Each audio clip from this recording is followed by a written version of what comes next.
That's now live. Thank you very much, Daniel. So good morning, everybody. And for the purpose of those that have not watched in or been present at these meetings previously, you'll understand that I have some notes that I will be reading from. So apologies, I will try and do that seamlessly. But if I do miss anything, please do let me know. So I will start by welcoming members of the public and press who are watching this live stream of the meeting via the Council's website. Members, you're aware by now that you need to keep your video cameras switched on for the duration of the meeting and to keep your microphone muted, except when I invite you to speak. Please click the raised hand function if you wish to ask a question or comment.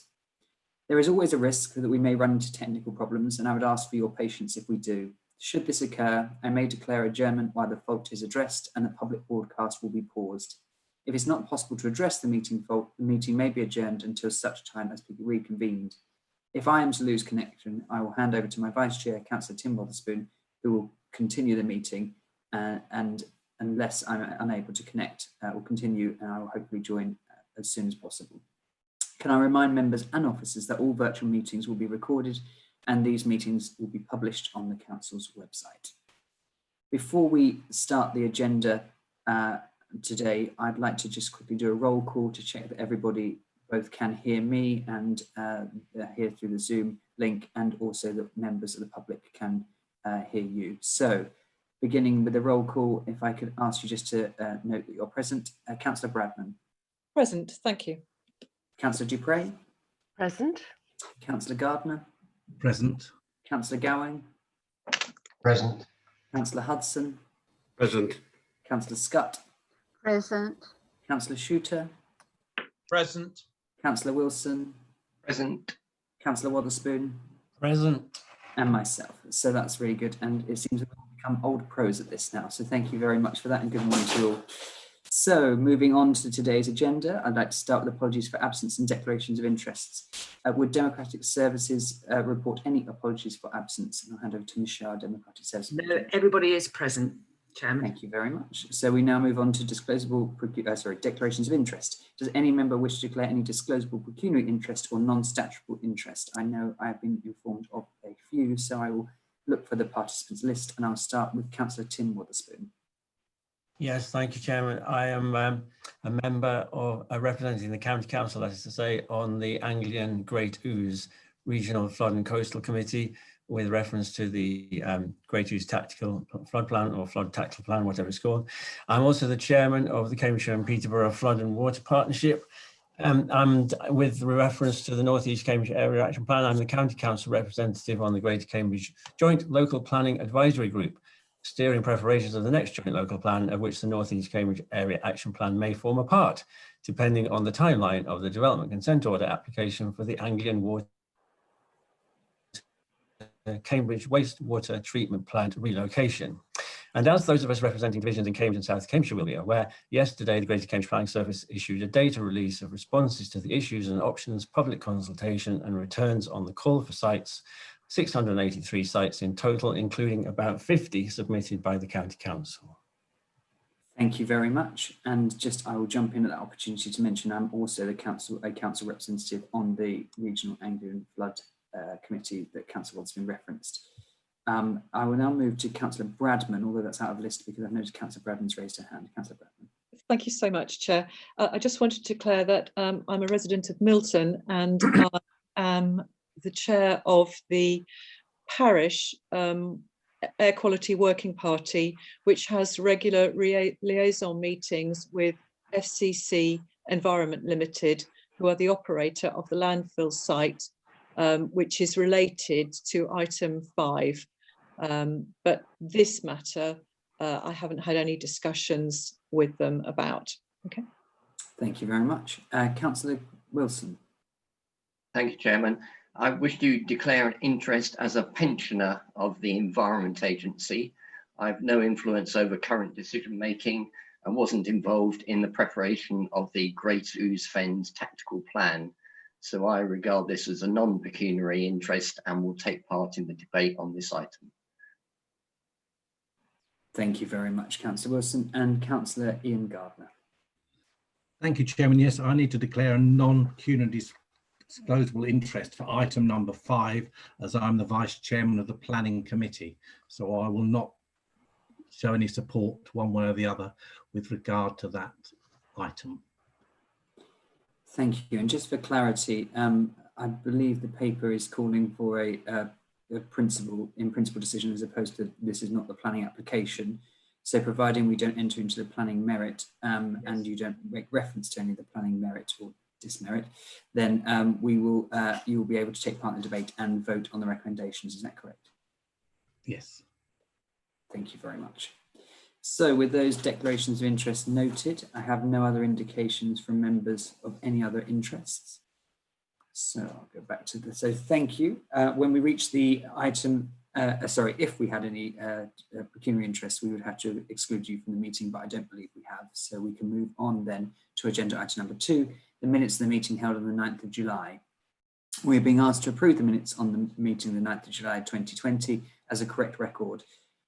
Before I ask if any members have any proposals that they use the raise hand function, can I just note that there's been a couple of typographical errors in the minutes, but don't change the substantial nature of the minutes. One in particular, to draw attention to members of page 15, where I as chairman referred to fly dipping.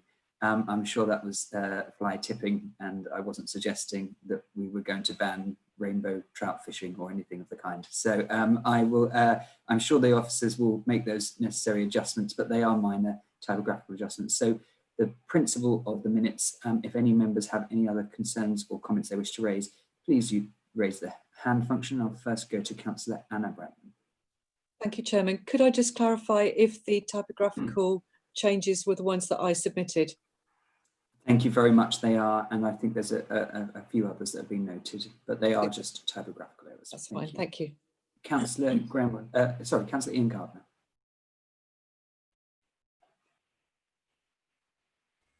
Sorry, Chairman, that's a leftover from the last item. No problem. Thank you very much. So that being the case, I have no comments to suggest that the minutes can't be approved, with those changes being delegated to the officers to just make and tidy up on the minutes. I will carry those minutes and sign those when I'm able to do so in person. Thank you, members. I now move on to agenda item number 3, which is the action log. Members, an updated action log has been included in the published papers for this meeting. If any members have any questions on the action log, would they please use the raised hand function on the right of their screen to show this now?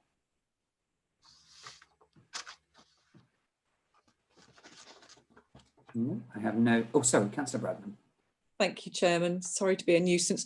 I just wanted to ask whether the bullet point on page 9 of the minutes that we've just agreed were a correct record. That doesn't seem to have been carried forward into the action log. And I just wanted to clarify whether there was an intention for that.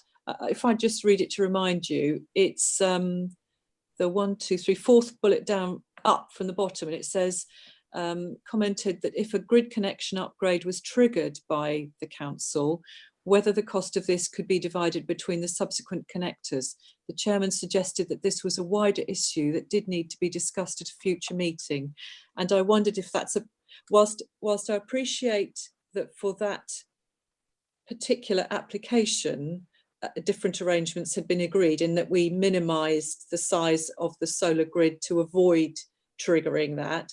I wonder if that's something that we do want to put onto a future action point to be considered as a principle. Thank you. That's a good question, Councillor Bradman. And I wonder whether this could form part of, I know we'll come on to this much later in the agenda, but we have a training session on our renewable energies projects planned. And this may be better to discuss that firstly in a training session so that we're aware of the implications and how that might be managed.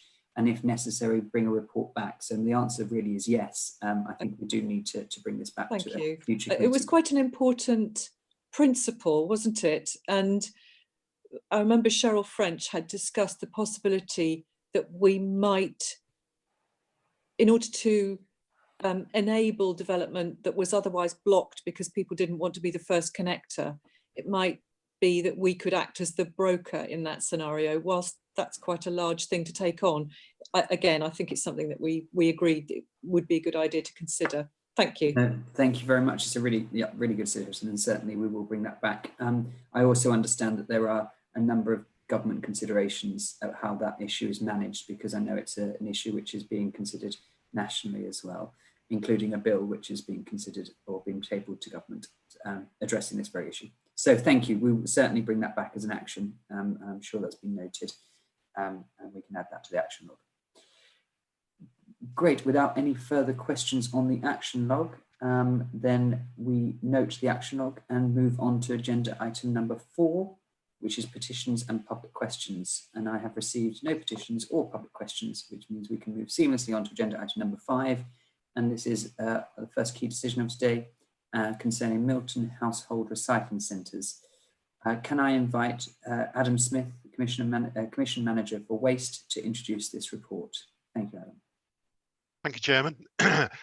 Basically, this paper is seeking consent to proceed with a project which relates to the Milton Household Recycling Centre, located on Butt Lane, just off the A10, next to the Park and Ride site. The planning history of the site is that the planning for the HRC is currently part of the adjacent landfill site planning permission, which is time limited and due to expire in 2026.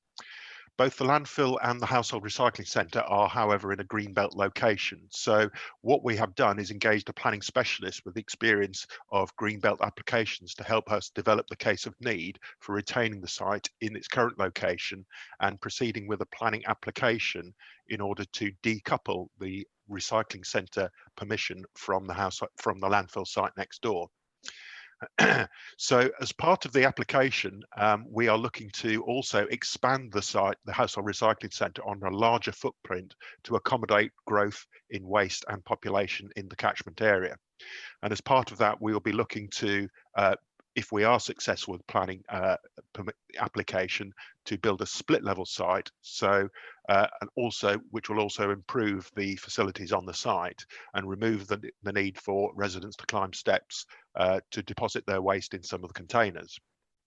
We have carried out a site search to look at other locations that might be available to relocate the household recycling centre, and haven't found a site that's in a better location when you look at the requirements for the Minerals and Waste Development Framework. So the current location on Milton actually represents good value for the council, as we wouldn't have to acquire another piece of land in order to build a new site, and it makes good use of the existing land, which the county council is the freehold owner of. However, we have leased the landfill and the area that the household waste site is located on to FCC Environment, who operate the landfill at the moment and have the lease, a 99-year lease for the land. What we're proposing to do is, the other thing, we have also sought consent from the Strategic Property Asset Board, who are supportive of using the existing site footprint. We propose to carry out a public consultation, and in those pre-application discussions, the planners have indicated that if permission is granted, then we would need to make improvements to the site to cope with future growth, and also to reflect the site would be a permanent location rather than the temporary nature of the current site. We have looked at initial designs on 3 footprints, and option 3 is the site that has greatest capacity for growth and able to cope with the growth that we forecast for at least the next 70 years. This is the largest outlined site, and it's also the cheapest to construct because it actually works with the current landform on the site to allow us to build the split level construction. We are also looking in the initial design to include facilities to accept trade waste from small, medium enterprises, and also to include a reuse shop if possible. As part of the permission, we're seeking consent to negotiate with the landfill operator to agree the land required to build the larger site, and also as part of that to amend the landfill site restoration contours to allow the HRC to remain and that site to be slightly adjusted to mean that it is it is built at its current level. If the committee agree to the recommendations, we'll be looking to carry out public consultations towards the end of October or early November. The actual process for that is yet to be determined because of social distancing measures, but our consultants have developed an online consultation process. Providing everything goes well through the consultation, the approximate timescales, we would be looking to submit a planning application in the early part of next year. And I just wanted to point out that as the Waste Disposal Authority, we are independent of the planning authority. So we certainly don't get any favours being the county council when we put in a planning application. There is, however, a risk of call-in by the Secretary of State because this site being in Greenbelt, and that would cause potentially a risk that the planning could be delayed or even fail if it's refused. And then we would have to look at alternative site locations. Are there any questions? Thank you very much, Adam. Before I invite members to ask questions, just to make comment and thank you for the sort of preemptive strike of the nature of this report, because it's good for us to have this in our site. So thank you. And can I ask committees, if you would like to ask any questions or make a comment, then please use the raised hand function, as we've done previously. But remind members not to refer to the detailed figures in Appendix 3, which was shared to you confidentially. If you absolutely need to discuss the figures that are in that appendix, we will have to move the meeting to a private session, which I'm sure we're all keen to avoid if possible. So members, using the raise hand function, questions, comments, and I'll start with Councillor Bradman. Thank you, Chairman. It occurs to me, I hope I can make this comment. If you will understand why I have some reservations about this. So can I just explain to anybody who doesn't know the site that, of course, the reason that there is a landfill on the site is because there was a hole. And that was because they used the galt clay, in which this is a strip of galt clay that runs roughly north-south through the site, through the area, actually. And this galt clay was used to build the A14. That ended up with a hole, which is very useful to fill and use as a landfill. And of course, the reason it's useful for landfill is because the galt clay contains and holds the water and any residue that is generated from the decomposition of the waste that is put in those holes. And the management of those chambers, anybody who knows about landfill will recognise, is a very complex process, but it relies on the galt clay being impermeable. So everything is contained, everything is managed, the gas is managed off, the gas generation is managed off using a gas engine, and any liquids are held within the galt clay. Now, so the point being that this, as you'll know, or many of you may not know, but the current household waste recycling centre is on a flat site. And that means that currently you have to walk up steps to put the items into the skips. The proposal works on the basis of either putting cars 1.8 metres above the current ground level on a ramp to achieve that suitable and convenient fall, and that's described in options 1 and 2, or putting skip lorries 1.8 metres below the current ground level to achieve the same fall, which is described in option C, which this application is recommending.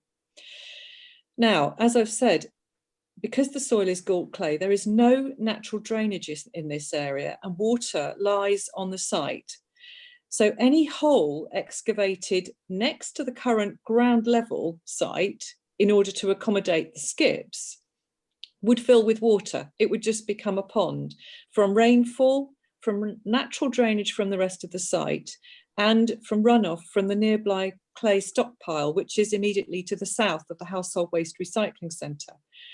So I have absolute reservations. I'm very concerned that we should not use option C, because I think it will be problematic, and I do not think people will be able to manage the drainage. I should also add there's runoff from Butt Lane itself, which is slightly higher, and it runs into the site. So all of the runoff from that road would naturally go into that hole. So I'm really concerned about the drainage. The second thing is that the plan doesn't show the footprint of the existing site relative to the footprint of the new site. And what I'd be very keen to ensure is that any plan must retain the existing mature tree belt that runs all the way along the northern side of the site, and indeed the east and the west, but in this case it's along the northern part of the site, and that effectively screens the site very effectively from the road. And I think even if we agreed a design that had raised structures, I think this tree screen at its current width would do a very good job of screening any ramp. And thirdly, I would like to make a request that at this stage, whatever option is proposed, that we must make a marker in the sand that there should be no composting at this location. It's an extremely sensitive site with residents of 400, nearly 5,000 residents of Milton immediately downwind of this site. And that's why I've been the chairman of the Air Quality Liaison Group, because early on in my election as a county councillor, it was because of odours from this site, the landfill site, that I had a lot of concerns raised with me. And so I'm absolutely adamant that we should not have composting, which anybody who is familiar with landfill sites will know is the most problematic activity of such sites. So I would like to be sure that we're not going to have composting. Currently, it simply acts as the household waste recycling centre simply acts as a collector for waste, which is then taken north to the Amy site, where it is composted. And I would like that relationship to be maintained in perpetuity. So whilst I could vote in principle for the aspects A to E, I would prefer, and I will please make an amendment to the recommendation, both at paragraphs 2.5 and certainly on page 1 of our agenda of this item, that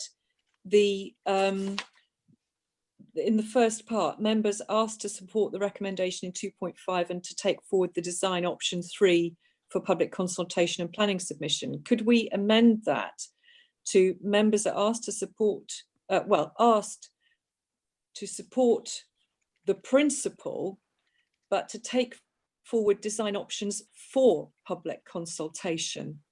Because I don't think we should be opting for option 3 at this stage. I think we should be waiting to determine which option we choose following the public consultation. If you'd like me to create some more formal wording, I'll try and do that. Thank you, Councillor Bradman. So I just mentioned Councillor Gardner. I don't know if your microphone's muted. I just thought I'd make you aware in case any background interference. But I've asked Adam Smith to come back to the concerns raised, particularly around the composting and the option selection. Adam, if you'd like to respond. Yeah, certainly. First of all, with the drainage, we are only so far done outline designs, and drainage would be part of the next stage of the design iteration, because the whole idea of the split level household recycling centre is that it allows us to separate just normal surface water from any potentially contaminated surface water where the containers with the waste in are actually stored. So we haven't actually got into the detailed drainage design as yet. That would be part of the next phase. If we were successful to secure planning for the site, we would also have to apply for an environmental permit in order to be able to operate that site, and the drainage would form part of the environmental permit application, and the Environment Agency would be looking at whether that was suitable for the location, also bearing in mind the adjacent landfill site. As part of that design, we would obviously be looking at what impacts that would have on both the contaminated surface water and normal uncontaminated surface water. Also, the drainage for waters from Butt Lane, there is actually highways drainage between the site and Butt Lane itself that manage runoff from the surface water. what I'm not familiar with at the moment is whether that is actually sufficient to deal with the runoff on that road. Chairman, may I Thank you. respond? Just before you do, Councillor Bradman, did you want to touch on the composting as well? Yes, there is no proposal to do any composting on the site, although we would collect compost from residents that deposited in the containers there. There would be no processing of that waste on the site. All the compost waste collected from the site would be taken to Waterbeach, where the in-vessel composting process is carried out.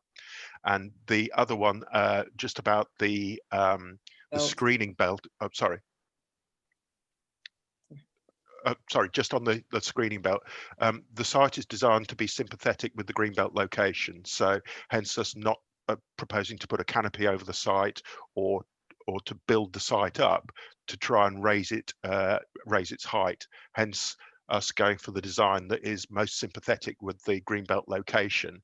And the new site is designed to be retaining the full tree screening belt that exists on Butt Lane, between the household recycling centre as it stands at the moment and the edge of Butt Lane itself. So we are looking to retain that full tree screen and build inside the current site. Thank you very much, Adam, and I'll bring you in one moment, Councillor Bradman, just to say though, thank you for the reassurance on the tree screening, and also for highlighting the potential risk of the other two options, because obviously building up would have a greater impact on the green belt and the visual potential impact of the recycling centre. So that's really helpful, and obviously the reference to not composting and carrying on with the continued system of disposing this at Amy, I'm sure comes as some reassurance to Councillor Bradman.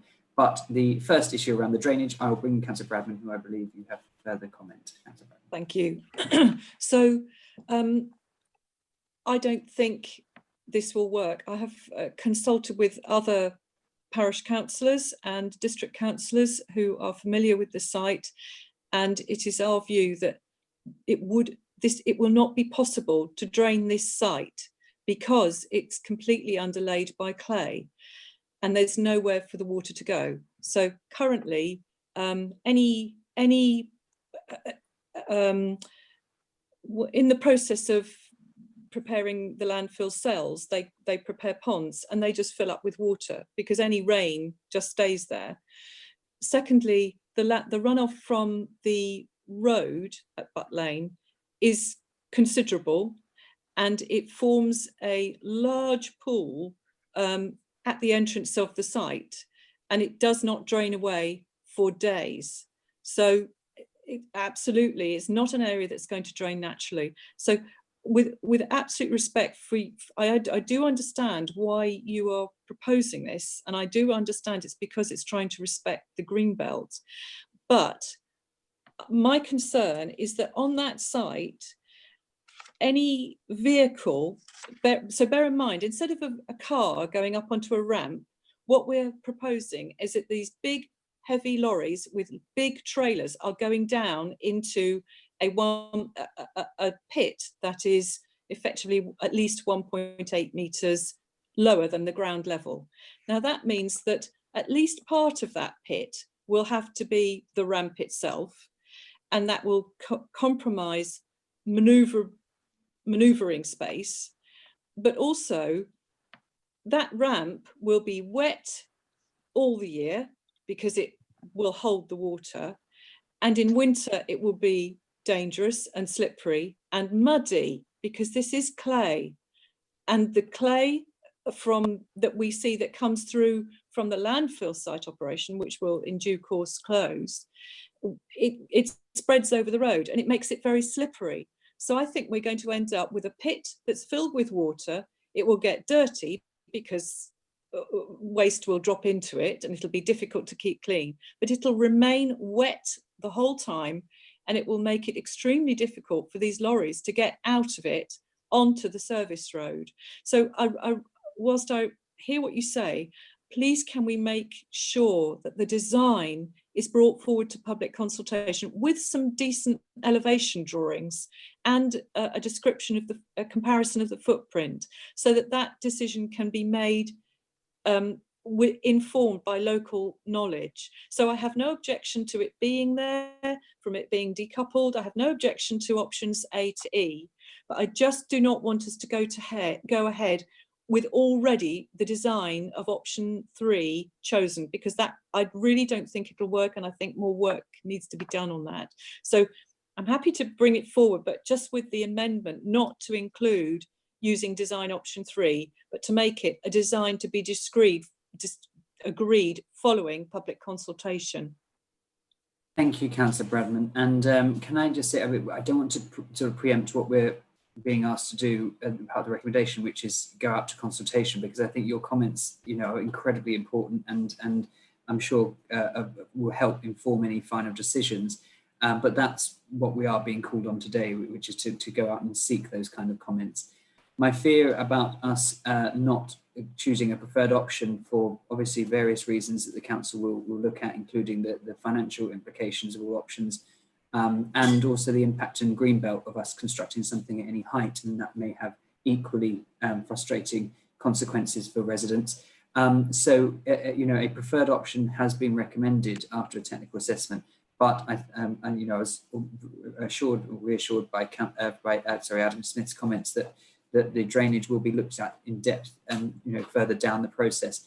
So I absolutely acknowledge your comments. There is no intention, from my understanding of this report, that this is a signed, sealed, delivered situation. This is us saying, okay, here's our preferred option. Now let's consult on that. If we come back and we find that the consultation responses are of such a nature that means that we don't believe that these issues that you've raised are easily resolved or resolved at all, then we'll have to go back almost to the drawing board to a certain extent, and Adam will have to look at other options and consult on those.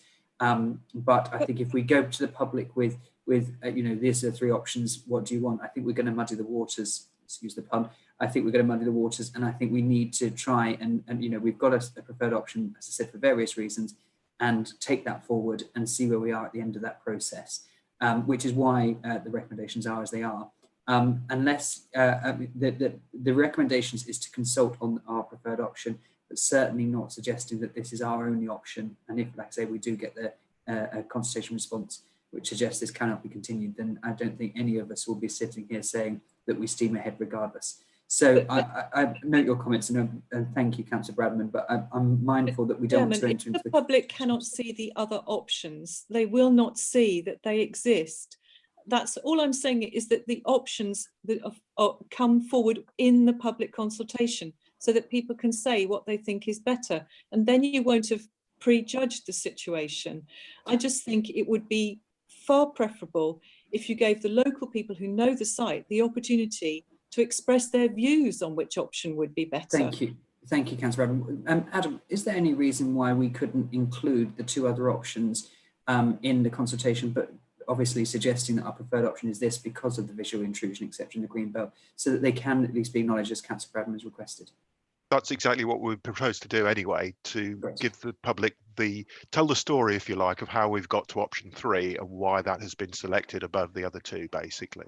Thank you very much. That's reassuring, and perhaps I didn't pick that up quite as much in the paper of Councillor Bradman, and so that's hopefully. Sorry, excuse me. That's not what the recommendation on our paper says. It says members are asked to support the recommendation in 2.5 to take forward design option 3 for public consultation. It doesn't say all the options, which I'm delighted to hear what you say, Adam, because that's what I would much prefer. Can we just add some wording in to say to take forward all designs with option 3 preferred, or something like that? Can I just be clear, Councillor Bradman, although the report suggests that we have a preferred option, actually the recommendation in the report is that we consult. And so recommendation C is carry out a pre-application consultation with the local community on the preferred site. That doesn't exclude us making reference to the other sites. So the recommendations which we're proposing today would still allow what Adam has suggested, which is that we would include the other sites and explain why we've got to the position we have. So I'm comfortable with that. And if you have an alternative, Chairman, where are you reading from in the papers?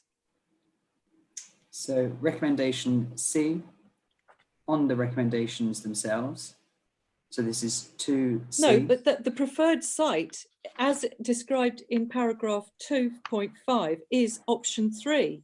It implies that is the only, in fact, it states that is the only option that will be taken forward. Sorry, It says on this one. design, at 2.5, it says this design, brackets option 3, see appendix 2, is therefore proposed to be taken forward for public consultation and subsequent planning permission. All I'm asking is that all the options be taken forward and that be clear. Okay, I accept your point, Councillor Bradburn. So we can include the words, I think, after this discussion on little 1 in the recommendations. So little 1 now reads, on the recommendations themselves, support the recommendation 2.5 of the report to take forward design option 3 for public consultation and planning submission. Instead, can we include the words to support the recommendation 2.5 of the report to take forward design option 3 as a preferred option for public consultation and planning submission? So it then means we can select the others, but we are clear that we have a preferred option. Then So hopefully So the elevations for all the options will be included in the consultation? that's my understanding, Adam, is that correct? At the moment, we haven't prepared elevations for any designs. So if we were to do that, obviously we would incur extra design costs and consultancy costs to prepare the next stage of detailed design on all 3 options. So hence trying to get clarity from the committee to try and narrow down the costs for development for the next stage, really. Sorry to interrupt you, but I think the elevations by that, Councillor Bram, were you referring to the appendix drawings that are proposed? The appendix drawings are only in plan view. And so we can't see what this would look like from the side, which is, of course, what we're concerned about in the green belt, maintaining the openness of the landscape. So I think it'd be unwise for us to start spending, taxpayers' money on elevation drawings in detail of options that we probably aren't going to pursue because of other reasons. However, the plan drawings can be indicative of height and can reference height, which I'm sure they will do, as is stated in the report, about the potential height of being 1.8 metres, etc. for the drop. So I think that for me would be enough to inform the public of the indicative indication of it, as this is very early stages for us to consult, and I wouldn't want to start going down in great depth options which we're not going to pursue. Chairman, to have a meaningful consultation with the public. I very much appreciate your willingness to include the other options, options 1 and 2, in the public consultation, and not just 3. But to make it meaningful, at least one of the options 1 and 2 and 3 need to have elevations in the consultation so that people can understand what is being proposed. After all, this is Greenbelt. This is Greenbelt. It's our most precious land. And that is why I'm saying, and I'm very relieved to hear that the tree belt will be maintained. So we need to be able to see what the implications are of this. And I think of simple elevation drawing for option, say 2, because it would be similar to option 1, but at least one of the upward options and one of the downward options do need to have elevation drawings, please. Okay, as I said, I have a preference that we include the words I recommended, which is the preferred option C, while including the other options in plan form. I don't see the necessity to include elevation drawings on options which we may not continue with, and the associated expense of that I feel is something which would be unnecessary. If we were to pursue one of those other 2 options to planning, that we did just choose either option 1 or 2, then there would be further consultation which would include detailed drawings and elevations, which are statutorily required as part of the planning process, in which members of the public could then obviously inform officers of their opinions. So I certainly wouldn't support any further expense on those. Councillor Dupre. Thank you very much, Chairman. I really don't want to labour this for too much longer, but I do think we need to recognise that the recommendations as laid out take us all the way to the submission of a planning application under delegated powers. And I do think, therefore, it's very important that we get this right at the beginning, because it's not clear in the recommendations what happens if option 3 is taken forward as a preferred site with no elevation drawings or much other information about the other options, and then there is found to be a significant problem along the lines that Councillor Bradnam has suggested.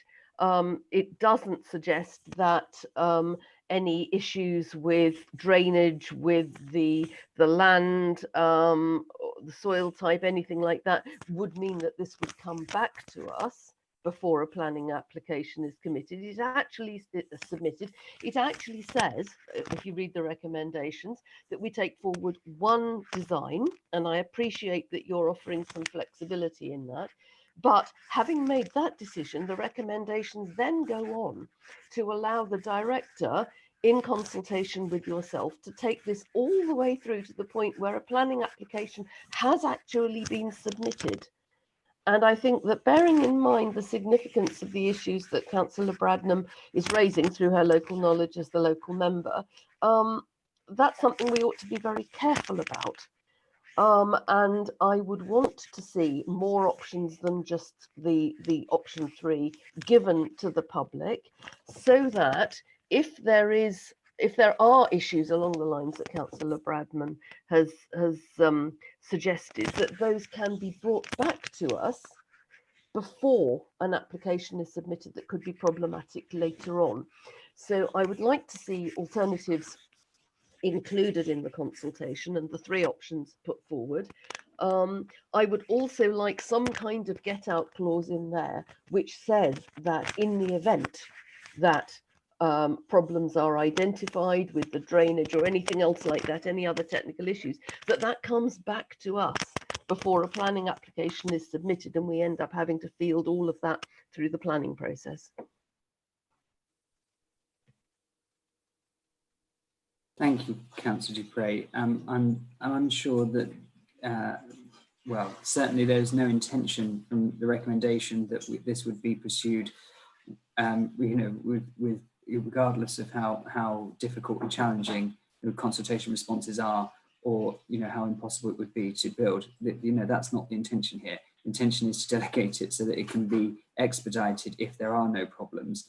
I certainly, in consultation with the Executive Director, wouldn't be suggesting that we pursue it if there were such issues that you've raised, and it would certainly come back to committee. So, this meeting is minuted and recorded, and that's now been noted. But I'm sure the Executive Director, Adam, and myself wouldn't be saying, okay, regardless of the consultation, let's steam ahead with the planning application. We will certainly be bringing it back if we find that there's significant issues. Yes, sorry, Executive Director of Placed Economy, Steve Cox. Thank you, Steve. Yeah, thank you, Chair. Thank you for the comments, councillors. I think just to reiterate what Councillor Schumann is saying, you've helpfully raised some really important issues, and I know that in preparing the details for the planning application, they will be looked at in detail. And if, as Councillor Schumann has said, those are significant issues, then we won't take an application forward if we don't think it's going to get approved. We will look at those in detail. Then we will need to come back and look at the option. So I think the delegation is there to help move it forward, but it won't be moving forward if there are problems that we see in preparing the planning application. And if there are, then that submission won't happen. We need to revisit the options again. Thank you for that reassurance. That's really helpful. And as I said, I'm sure that'll be minuted and noted in the recording. So there will be opportunities to bring this back. So with that in mind, I've got no other indication to speak. I have made the recommendation that we alter, or a suggestion that we alter the recommendation at little 1 to say that, and it will read from in 2.5 the report, to take forward design option 3 and then comma as a preferred option for public consultation and planning submission, and include other options. So that is just to be very clear for Councillor Bradman's comments, which are very valid comments, that we want to include those in the consultation, and so that members of the public can note those as the details that we've been provided in the report. So just to check, Mr. and Michelle, are you happy that that recommendation is clear on little 1? Yes, Chairman, thank you. Thank you very much. I have, with those amendments, Councillor Bradman, can I check, are you happy for us to take this vote as a consensus, or would you like us to go through a member by member vote? Please, I'm sorry, would you just read the recommendation again with your amendment, please? That's sensible. So recommendation little 2 remains the same, but recommendation 1, Michelle, would you read that out as the words I've suggested? Oh, you're on mute, Michelle. Michelle, sorry, you're on mute. Sorry, and also Councillor Schumann, I'm working on, I appear to have a different format because I haven't got little 1. I've only got the recommendation. No.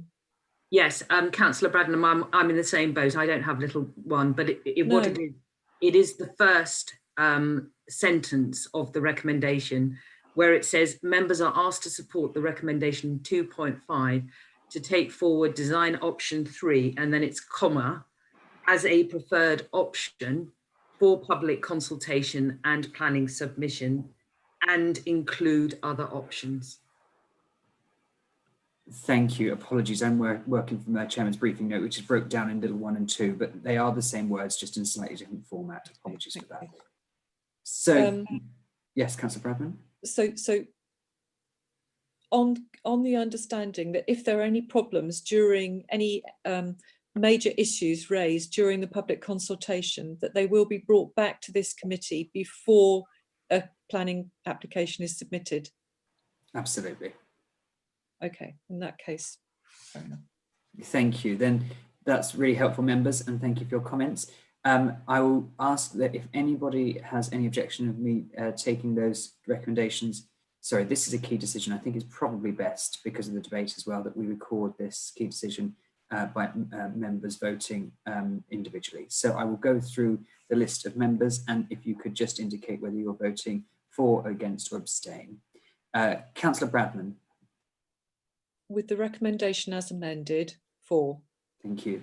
Councillor Dupre.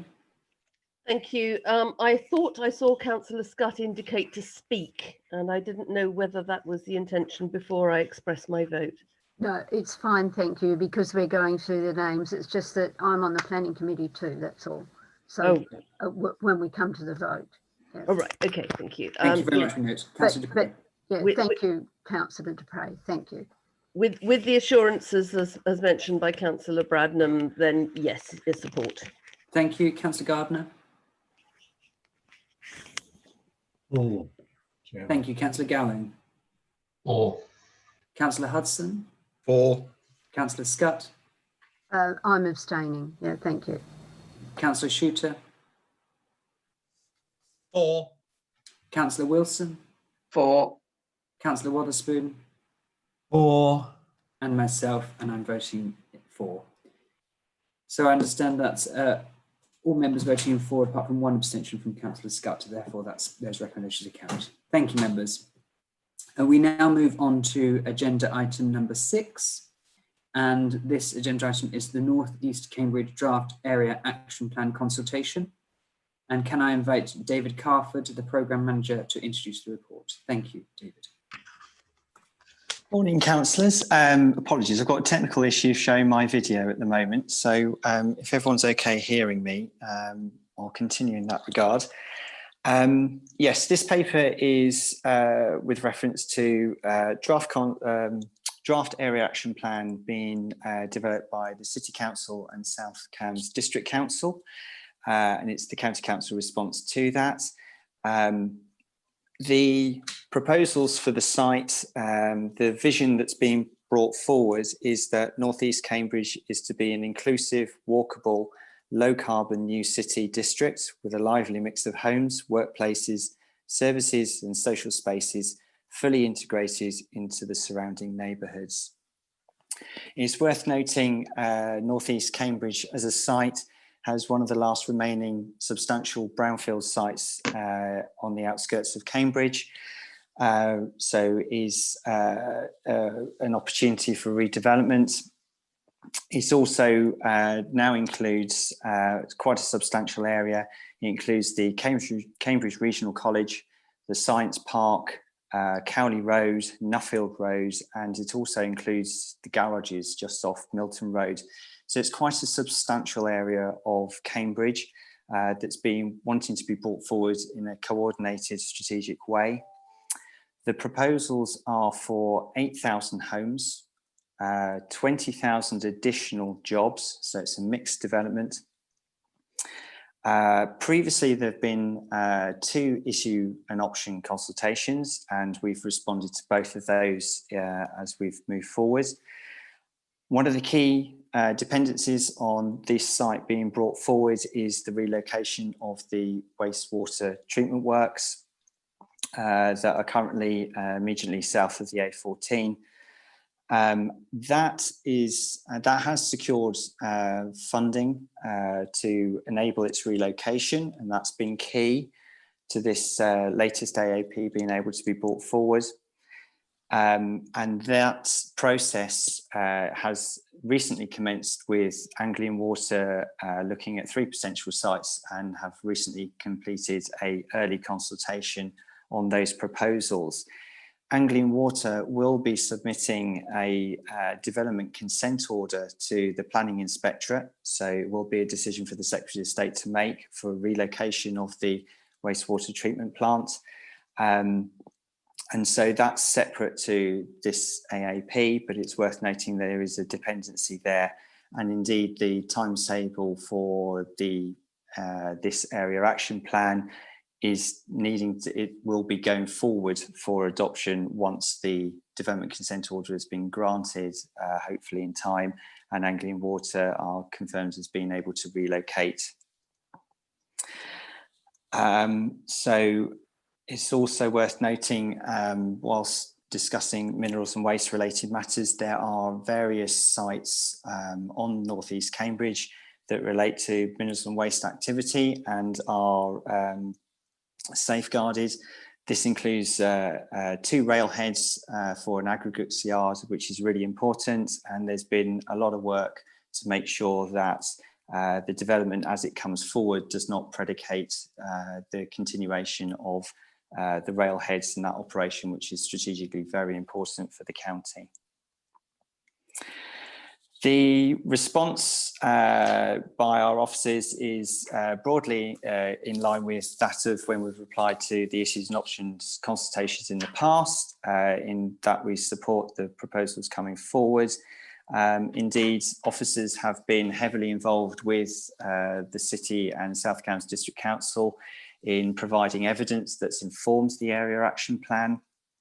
This includes a lot of work around transport, which we know is a key issue. The highway infrastructure around that area is at capacity for peak times of the day already, and obviously introducing large amounts of development in this area, a different approach is needed. So in that regard, there is an evidence base now for proposing a trip budget.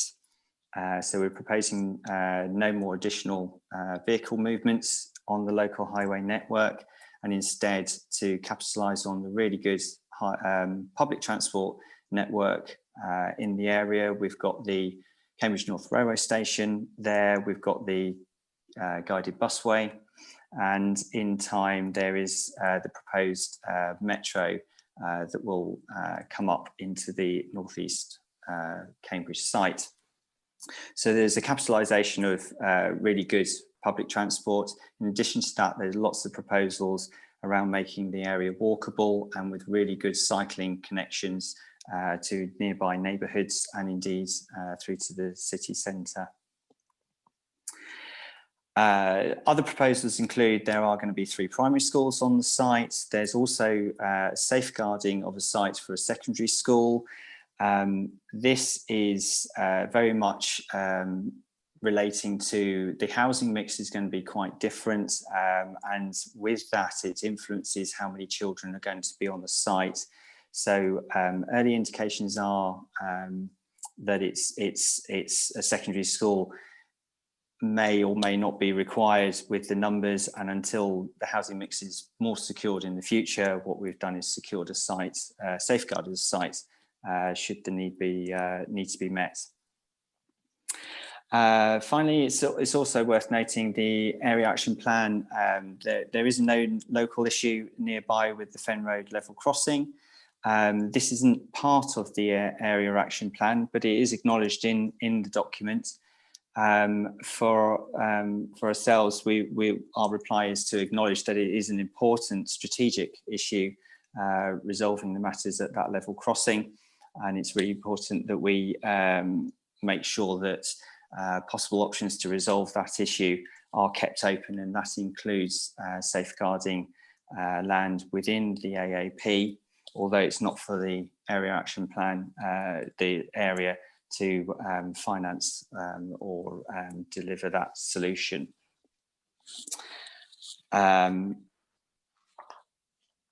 So that's in broad terms what our response is. There's a little bit more detail about transport, promoting sustainable links, etc.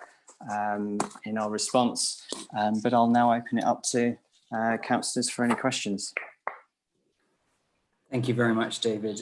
We have a couple indication from members, and I'll start with Councillor Waterspoon.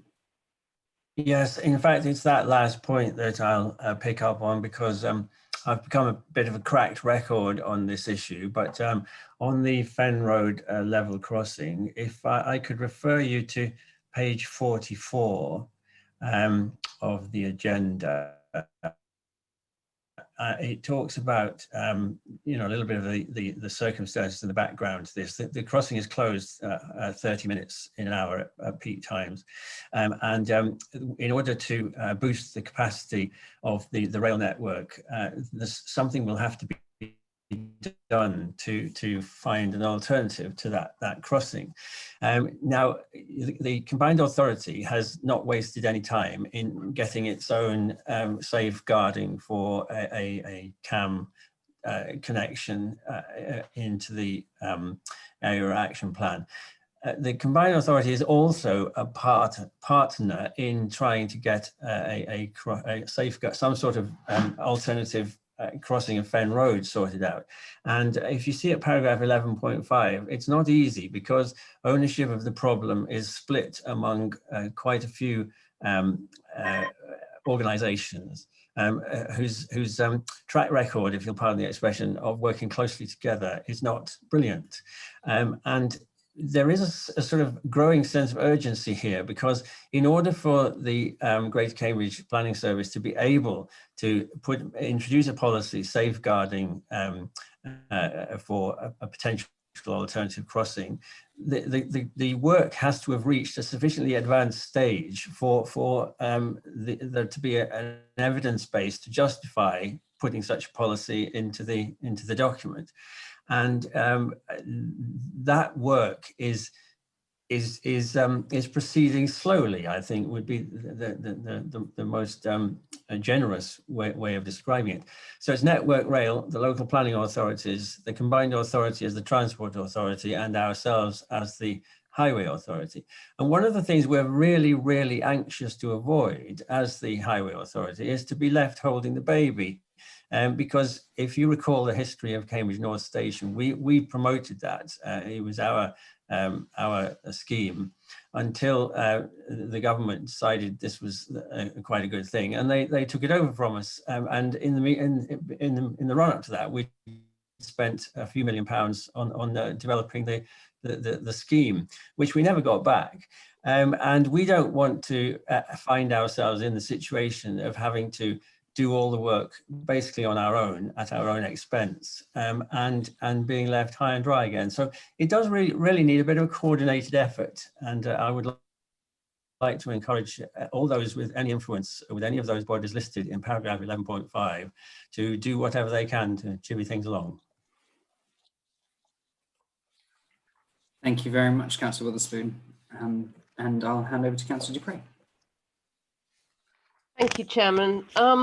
In general, we support the provision of additional housing on this site, so there's no objection in principle to this, and some of the points made in the response are very good. However, we do have a number of questions. The first question is on page 33 and the reference to a trip budget, which Mr. Carford has already alluded to. My understanding of this is that there are phases of the development at which that trip budget will be used up by the developers.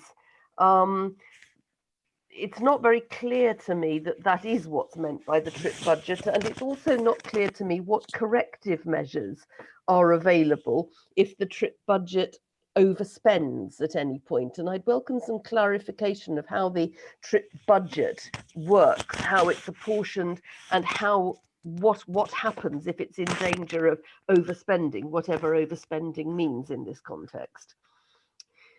My second question is about the approach of this authority in commenting on open spaces and how that has been revised in the light of COVID-19. We now know that during the pandemic, more people are working from home, and it's likely that they will continue to do so even after the pandemic ends, with a consequent need for nearby space to walk, move, and exercise. As well as the mental health benefits of being able to use open space. And in a quite densely built area, a number of these properties are going to be built without their own private open space, and therefore public open space will be very important. People need spaces also where they can gather outdoors with friends and family to minimize the risk of virus transmission, which would be increased if people were to meet indoors. The response to this issue on page 41 is somewhat minimal when this whole issue is now so significant. And I'd like to ask that this actually be strengthened to emphasize the importance of good access to public open space, not just for larger community uses and so on, but for everyday use by people for the reasons I've already given.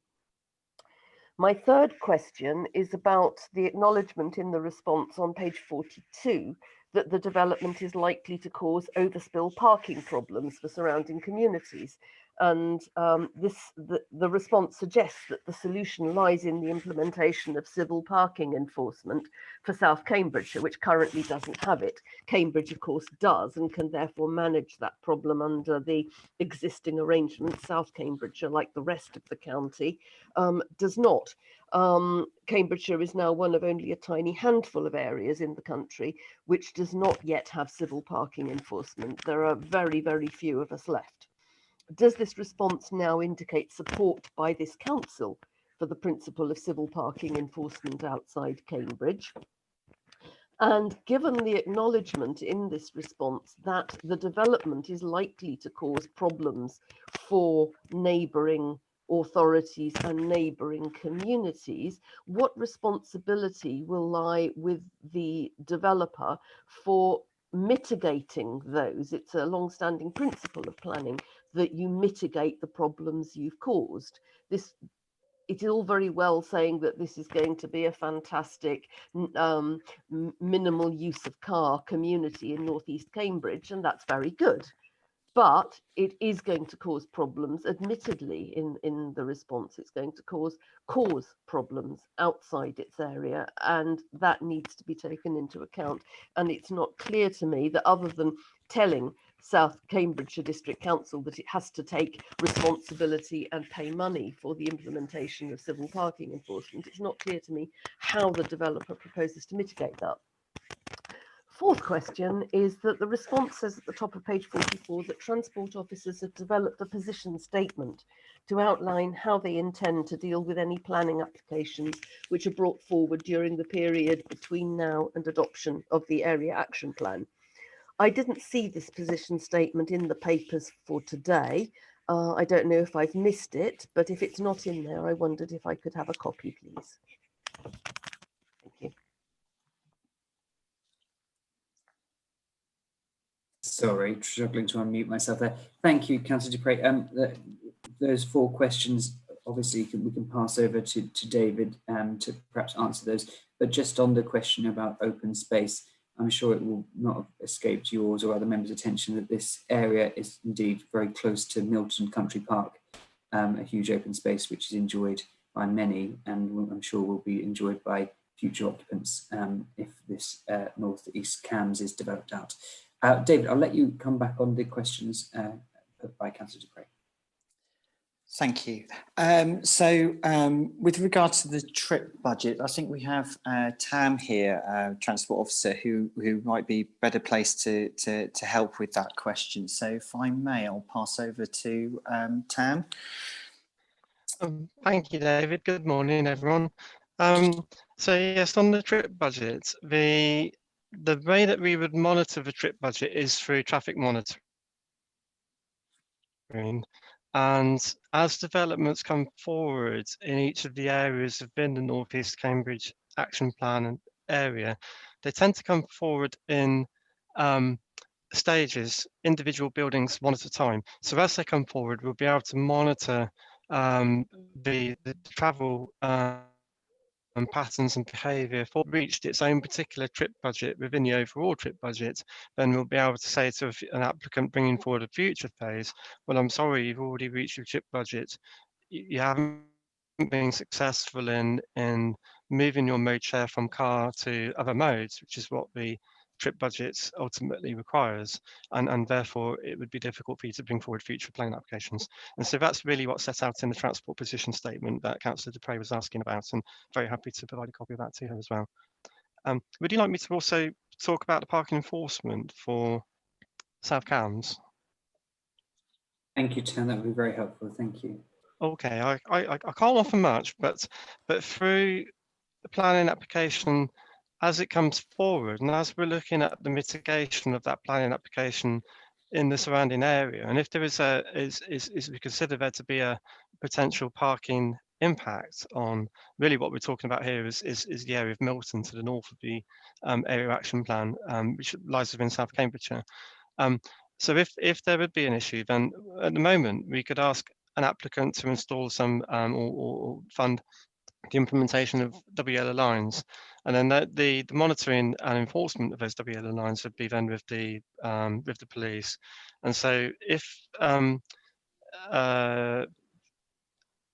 civil enforcement was undertaken by South Cambridgeshire District Council, then it would allow for parking enforcement officers who would currently patrol the city to also then patrol in South Cambridgeshire. But that's not a decision that the County Council is able to make. It would have to be a decision that the South Cambridgeshire District Council would need to make to proceed with civil enforcement. Although the County Council can assist and make recommendations, I understand it's not the deciding body. Thank you very much, Tam. Those answers are really helpful. And David, did you want to come back on the other questions? Yeah, with regard to open space, kind of wrapping up with the whole health, and obviously COVID has shone a bright light on the importance of open space and it being used by the community. With that regard, one thing that to note in the area action plan is it is being informed and it is applying the principles to the NHS's own Healthy Towns document guidance that they've set. So there is within the area action plan that intent to adopt and apply principles from actually kind of health experts themselves regarding this, and I'm sure that would feed into open space and how to make that space usable and for it to achieve all the objectives that need to be for health and well-being purposes.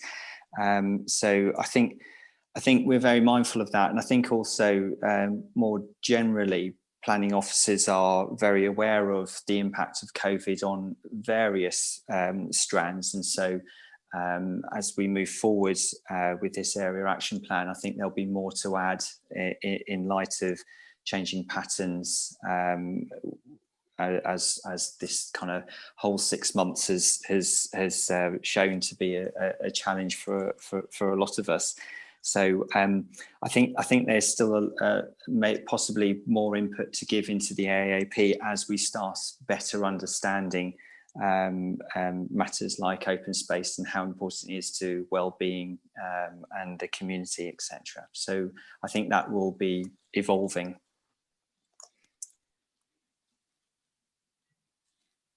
Thank you. Now, I seem to have a sneaking suspicion there's one more question. Have I missed something, or have they all been answered? Councillor Dupre, have they all your questions been answered? I'd like to come back briefly on a couple of the answers, but my fourth question was about the position statement on dealing with planning applications in the meantime. Thank you. David, do you want to come back on that first? Yeah, that's absolutely fine. Yes, Councillor, we'll be very happy to share that position statement, which is there for developers that are currently thinking about planning in the area, and we ask them, or we state what they need to consider, knowing that this area action plan is coming forward in time. Thank you very much, Mr. Carford. And just quickly, sorry, Councillor Dupre, just very quickly, if you could, David, circulate that to all members of this committee, that would be really helpful, just so we've all got sight of that. And I'll come back to you now, Councillor Dupre, with your subsequent questions. Thank you. Just very quickly, the trip budget. My understanding from what has been said is that if developers use up their trip budget in earlier phases or use it at an excessive rate, that means that there is a reduction in the number of properties that they can build in subsequent phases. Does that mean that overall the number of properties that are expected to be delivered on this site could actually be significantly diminished if trip budgets are not adhered to? And what are the implications of that for the expectation of the number of properties that are going to be built, including the number of affordable houses? And will it be the affordable properties that will be the first to be dropped if the trip budget is exceeded in earlier phases? I'm still not clear whether the trip budget concept means we could end up with substantially fewer properties on this site. And coming back on the parking in Milton, we all know that enforcement is at the absolute bottom of the police priorities. There may well be an argument that that is right when they are dealing with burglaries, domestic violence, and all the rest of it, but yellow lines, paying for yellow lines and saying it's then down to the police to enforce them will result in zero enforcement. That's absolutely clear. And I'm not sure, therefore, that that's an answer to the issue, and simply requiring a neighbouring authority to apply for and pay for the implementation of CPE seems to me to be problematic. Thank you, and certainly note your comments. I don't think there's anything that could be responded to from the officers there. So I'll move on to Councillor Wilson. Thank you, Chairman. One of the questions, or the two questions I've got, the first one related to the mixed development answer in section 4.1 at the top of page 40. The mix provides the ability to live and work in North East Cambridge. Do officers have any experience of how these mixed developments have actually worked in practice? And is there any mechanism for controlling that? My concern, going back to Lorna's comments about trip budget, is that the first thing the developer will do when he starts to exceed the number of trips allowed is to reduce the commercial or industrial area, because they claim that that produces more trips than residential. So you'll get the houses, but you won't get the jobs. And as a result, you'll get a lot more people commuting out of that area into other parts of Cambridge. So that first question is, what mechanism do we have to control the mix? And then the second question relates to the answer in 5.8 on page 41, which says that non-residential buildings are to meet BREEAM excellent or passive house standards. There's no reference to residential buildings, and I wonder whether that's deliberate or something which is already covered by a district council policy that we should know about. Thank you. David, I don't know if you wish to respond to that.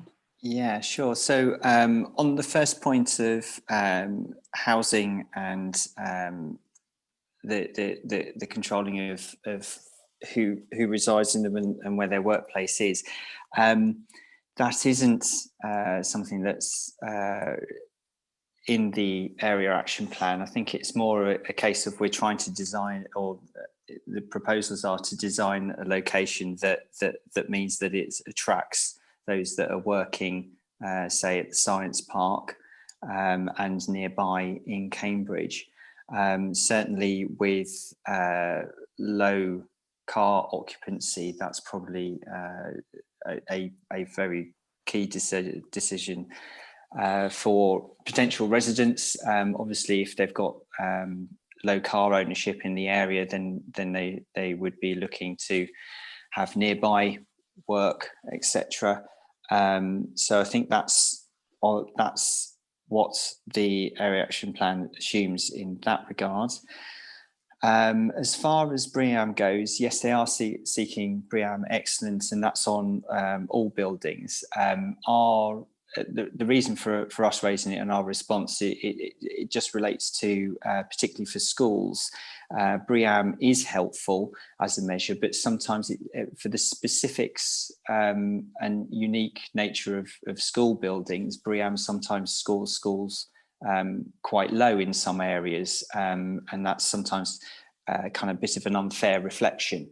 And so we're just welcoming the area action plan, the officers being open to other guidance and measuring mechanisms out there to really evidence that buildings are performing to a high level of sustainability. And we just welcome that. So BREEAM Excellent is kind of proposed across the piece, and in fact in the AAP, climate change is a very strong theme that comes through the proposals to date. Thank you, David. And actually, our understanding as well that the BREEAM doesn't always link entirely to sort of energy efficiency, exception the sort of climate issues that we want to address, but includes a lot of other elements which may not be such a strong priority as we've highlighted by the Council's climate change agenda. And also to note that I understand the government are developing the future home standard, which may inform this as we proceed with this development. That's very helpful. Thank you, Chairman. Could I just go back to the TRIP budget and the mix of homes and jobs? Could we add a comment that says that developers shouldn't be able to meet their TRIP budget requirements by changing the mix of development, so that excludes them from adding in homes rather than jobs? Because if we want a mixed development, that's what we should be aiming for and ensuring is delivered. David, did you want to respond to that? Yes, yes. I think we could we could clarify that. So yeah, because that's exactly in line with what we've been trying to say. We support the mix, but we also support the TRIP budget, and yes, kind of one to the detriment of the other wouldn't be something we'd support. I'll put some words together. Thank you, Councillor Wilson. Councillor Bradman. Thank you. Just a brief one. I wanted to declare an interest because I am the local member for Milton, which has Milton Detached, which is part of the North East Cambridge area. But I also wanted to say that I am point made by Councillor Wotherspoon about the Fen Road level crossing, which is very important and absolutely needs the agreement of all of the people involved, and I endorse his comments. About parking, I endorse Councillor Dupre's comments, and particularly we already have displacement parking in Milton, despite the fact that it's a 20-minute walk, well, not quite 20 minutes, but 15-minute walk from Milton to Cambridge Science Park, which is on the other side of the A10. We have people parking in Milton because it's easier to park in Milton and walk across to the science park than it is to find a parking space on the science park. So you can be sure that there will be people who will wish to park the much shorter distance in Milton in order, if the parking management is not done properly at the North East Cambridge site. And I agree with Councillor Dupre that double yellow lines won't be enforceable because the police won't do it. And I just think we need to get something sorted about civil enforcement, civil parking enforcement. The other point I wanted to just reiterate was the officer referred to the open space and reminded us that this is close to Milton Country Park. I don't know, I've lived in Milton for over 27 years, and I have right from the start of the country park. And what I have seen is that the park infrastructure, in the sense of green infrastructure, the places to walk quietly amongst trees, has been considerably eroded over the time due to the pressure of use, despite the best efforts of the Cambridge Sport Lakes Trust, and because it is under an enormous amount of pressure.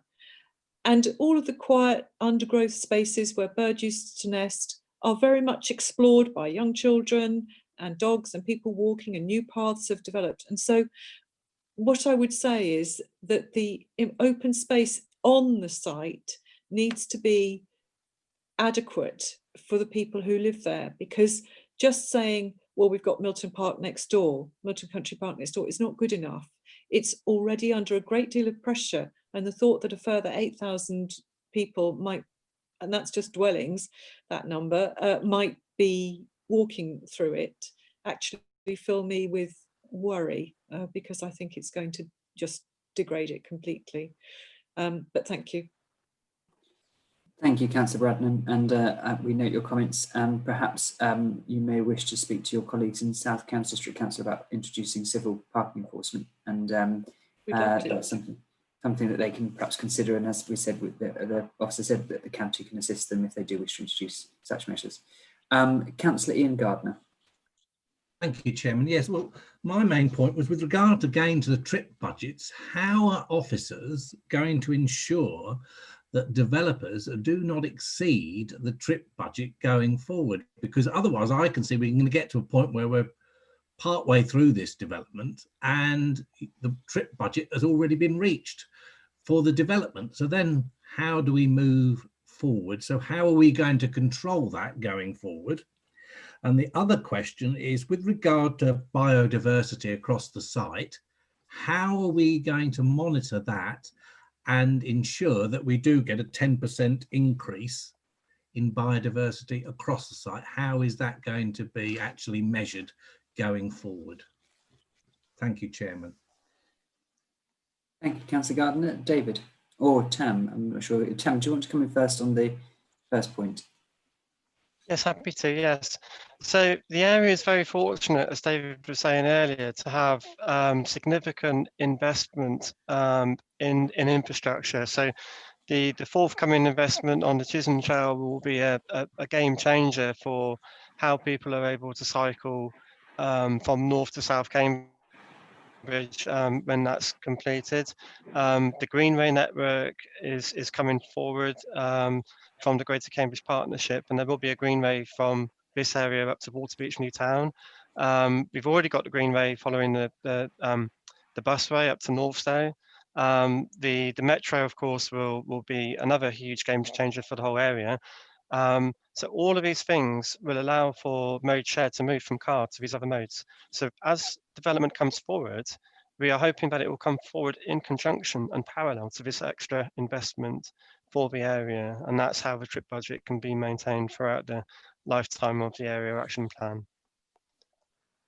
Thank you, Tam. And just before I bring in David, and thank you to my Vice Chair who's reminded me that there is a natural capital methodology which can be used for calculating environmental net gain. So that I'm sure will be used as part, I presume, as part of the application. David, did you wish to comment further on that? No, I don't think I've got anything further to add to that. Thank you very much. Thank you for your question, members, and also the points you've raised. And I'm sure there's some points that have been noted by officers to include or to certainly emphasise in the consultation response. However, I haven't had anything which suggests that we have missed anything particularly significant or wish to change any of the consultation response. So with any minor amendments being delegated to the Executive Director of Places and Economy, and in consultation with myself, I intend to move now with no further speakers to the vote. And as I said, as I haven't heard any indication to the contrary, I will take that vote as unanimously supporting recommendations unless I have an indication on the participants list either by a raised hand or by the no voting button from any members. And I'll just wait 1 second. I have had no indication of a raised hand or no vote, so I'll take that as unanimously supporting recommendations. Thank you very much, members, and thank you, David and Tam. So we move on to our next agenda item, which is the agenda item 7. And this is the Great Ouse Fens Tactical Plan, changes to the flood risk funding. And can I invite Julia Beaton, who's the Flood Risk and Biodiversity Business Manager, to introduce this report. Thank you, Julia. Thank you, Chair. Okay, so this item is covering the Fens area of our region, and the Fens obviously a key landscape type within Cambridgeshire. And it's important that when my team, who are the lead local flood authority, when we take forward projects, that we're able to maximise the amount of grant we can pull down from government. So that's the focus of this paper. So just some background, back in 2011, government policy became very clear that we must be efficient and strategic in the way that we apply for funding. And we mustn't double claim any benefits. And by that, I mean that government is clear that they will only pay once within a certain period of time for an area to be protected. And they want a project to take a strategic approach in that. By that, I mean try to deal with all different sources of flood risk in one go, so that government's pound is spent in the most efficient way, and a resident feels they are protected from flood risk, as distinct from protected from one type of risk, but still at risk from from another source. And for lots of projects that was easy to do. Partners have been able to work together, so the council would work with the Environment Agency and Anglian Water to devise a project. And we could be very efficient, and then we could therefore claim the maximum amount of grant from government available within a project. For the Fens, it's a very different picture, because we've never since 2011 been able to really achieve that. And when I say we, I mean any of the partners. And the reason for that is that the Fens is a very different area. Instead of having one or two different types of flood source that it's at risk from, and one or two types of asset that protect it, it has a real series of different levels of flood risk protection. So an area in the Fens will be protected by coastal defences and tidal defences. It will also be affected by main river defences managed by the Environment Agency. It will then be protected by a series of IDB assets, from watercourses to pumping stations, and it will then also have protection through the highway surface water systems that the County Council manages. And that means for all those different partners, all the different assets, it's very difficult to prove a strategic approach. So over the years, this has been thought about, and the point of this paper is that approach has now been developed, which means that we can now tick that strategic approach box on the Treasury's funding form when we put in a bid. So what we've done is worked with all our partners to come up with a ranking system for the different assets within the Fens, so that we can apportion the different types of and the different amount of benefit that each of those assets provides to the Fens area. And all partners have been involved in this, the internal drainage boards, who obviously know their assets very well, as well as the water companies, ourselves, Norfolk County Council and the Environment Agency. So the paper explains how that ranking and apportionment of benefits has been allocated. It takes you through that from sections 2.7 to 2.11. And when we submit a funding bid, what we're effectively saying is, we're saying, what does that asset protect against? So what damage does that protect against? And that's how we pull together our cost benefit analysis. So being able to say this asset on its own provides this exact level of benefit, and be able to quantify that is really essential in this work.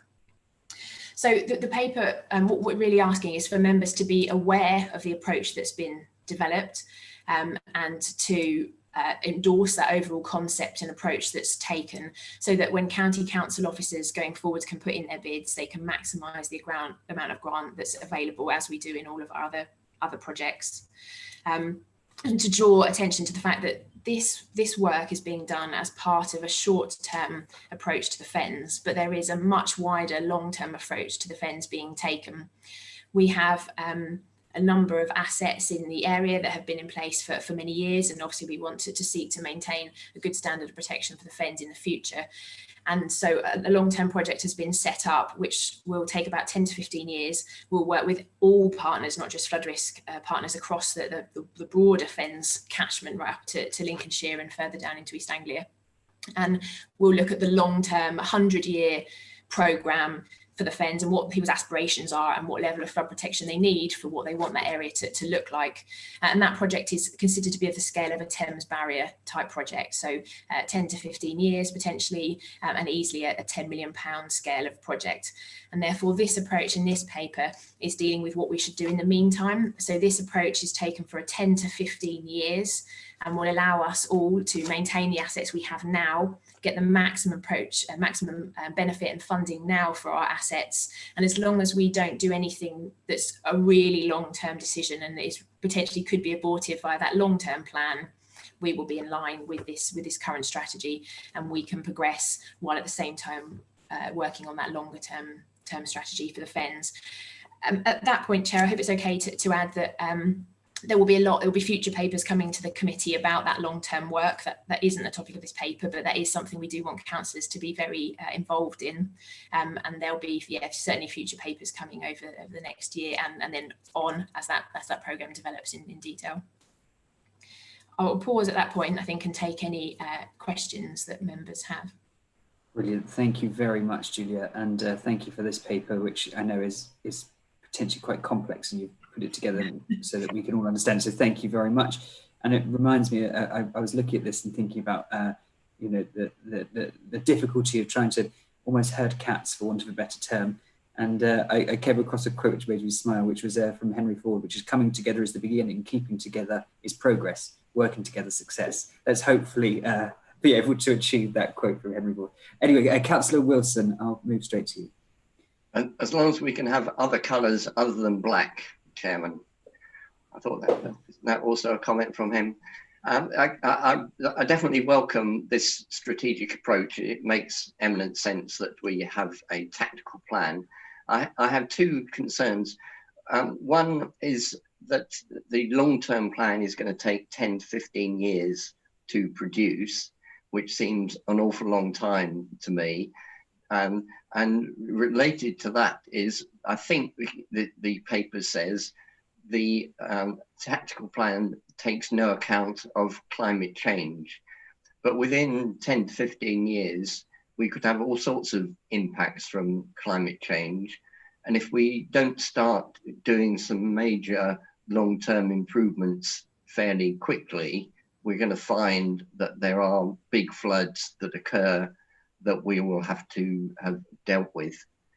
The second is the cost that has to be met by partners is £80.4 million, it says on page 47.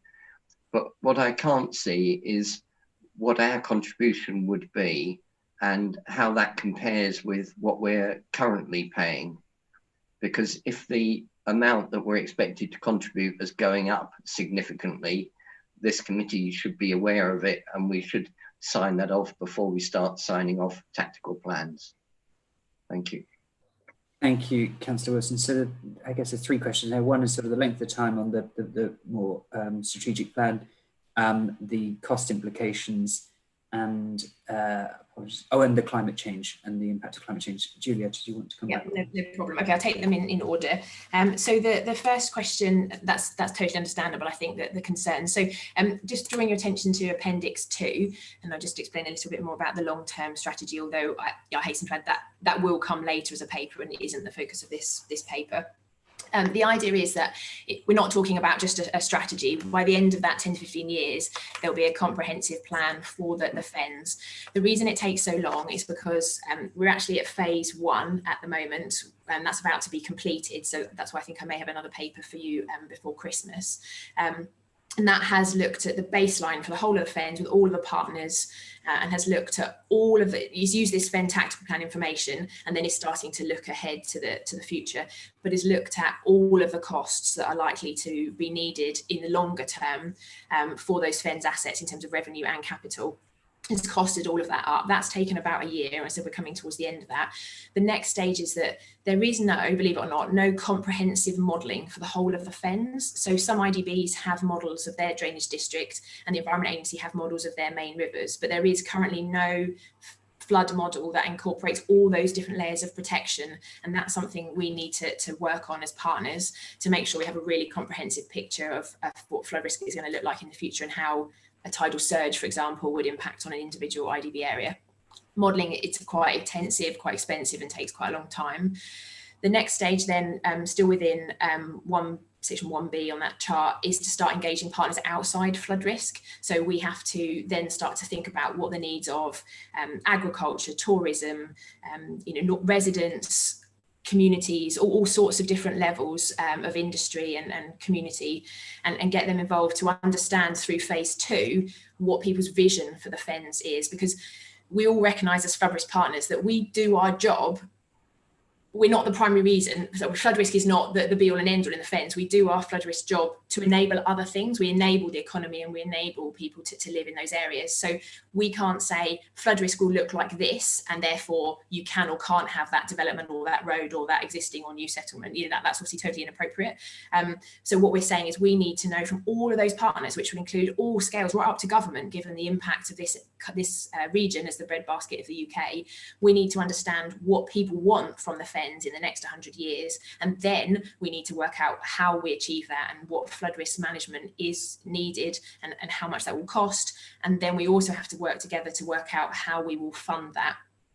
And that's moving into phase 3, is then how we go from a clear plan with enormous partnership buy-in, which will take a long time, to then actually those delivery options. And we will then at that scale be looking at who will need to fund what things, how we will lobby government potentially to achieve the additional funding that's needed, and what large scale bids we will be putting in, and how infrastructure will change. So it is a very long process, and it is commensurate with the scale that the Thames Barrier project took, and it is of a very similar level. So I hope that gives you some understanding of that process.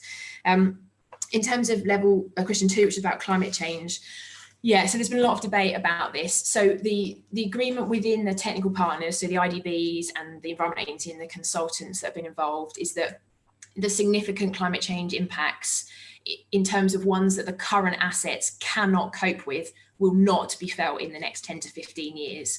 And the part of the reason for that is that while government funding requirements are, for example, for a 1 in 200 probability event at the moment, and for certain assets, less for others, and we know that climate change can take events can have much more severe events than that. All IDBs and Environment Agency also add what we call a freeboard above that. So all of their watercourses and banks are designed to cope with more than the design standard. And so they give themselves that comfort and reassurance within that level. So we know that those systems can take that. But what we do need to have is that plan in place now, so that when this other project finishes in 10 to 15 years, it can really kind of leapfrog and go from there. Climate change isn't included for that reason, partly because until we've got the modelling sorted for what we have now, we just aren't at that place where we can technically work out what those climate change impacts will look like across all of those partners. So it's not been left out because we wanted to, it's been left out because we just have to work through the stages, and that will come next. Current government funding, based on the recent update from this year, does start to include some climate change impacts. So if an IDB applies for funding now, as long as it fits in line with the 10 to 15 year programme and won't be abortive, there is a certain amount of additional climate change comfort they can give themselves by adding more freeboard, for example, and that will be covered in current funding. And then you talked about cost. So in the current 10 to 15 year plan, the county council doesn't really make much of a contribution towards IDB defences, and that's a very generalised picture, but that won't really change. All funding bids require partnership contributions in some kind, but IDBs they put their partnership contributions in from their own revenue that they receive from their landowners and their ratepayers. That system is likely to be quite similar over the future years. Where things will change dramatically is in the long-term strategy, where I can't foresee now what that will look like. We could be looking at a very similar or a very dramatically different picture for the fens, depending on what business, communities and industry and government want.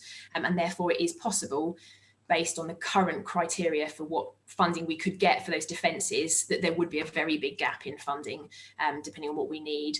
Equivalent to when looking back in the 17th century when these defences were built, they weren't just built by government; they were very much built from private contributions as well. And we will be in, a whole kind of different ball game. And that is where I would be coming to you with some quite detailed and quite interesting, questions for the county council to consider. But it wouldn't just be us; it would be all partners that would need to partake in that role. But we're very much not at that stage there. So I hope that kind of partly does and doesn't reassure you that now is not that time. We're very much getting in this game now so that we can plan ahead, and you'll have plenty of notice from me and my team before any significant funding bids are about to surprise you, that there's no kind of significant risks in the next 10 to 15 years for funding of assets.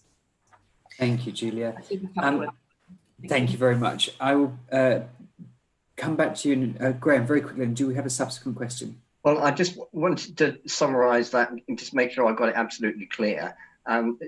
Climate change for the next 10 to 15 years is covered by the freeboard that is built into current designs, is the first point. And the second point is the contributions which the county council makes will not significantly change as a result of this tactical plan. That's what I took away from your answer. So from the first bit, it will vary a little bit from defence by defence. And if there's specific defences you're interested in, I can totally get the technical detail for you. It will depend if it's an Environment Agency Defence or IDB.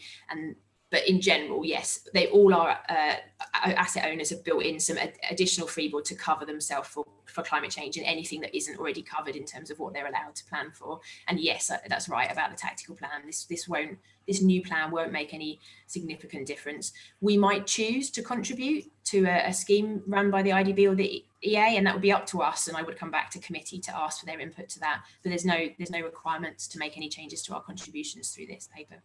Okay, thank you. Thank you very much. I've got 3 more questions, but I'm very conscious of time, so I'm going to take these questions together. So I've got Councillor Scott, Dupre, and then Bradman. Councillor Scott. Thank you, Councillor Schumann. I'll be actually very brief because I did just want to thank Councillor Wilson for raising the climate change issue. And I appreciate very much the comprehensive report that we've been provided with and the response to Councillor Wilson.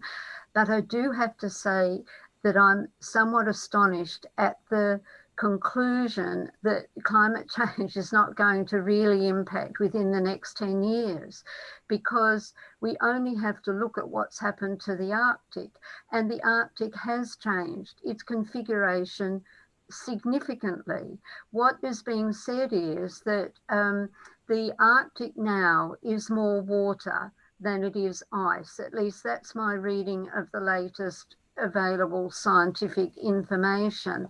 And it seems to me that as the Environmental and Sustainability Committee, when we have the checklist, I know that the checklist at the end, at conclusion of every report, it does include environment, but I think we need to include a climate change tick off notion for every project. And I'm not meaning that huge detail has to go in here, but there needs to be an assurance to us as a committee that climate change has been considered.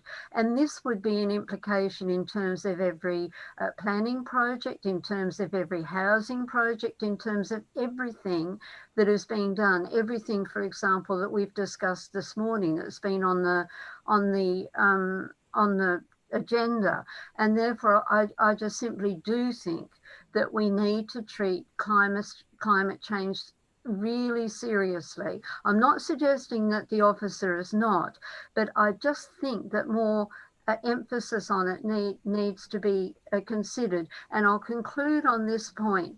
It's evident that there are immediate impacts of climate change. One only has to look at the enormous impact of the bushfires in Australia, which would be as if this country was burning from the coast of Dover up to the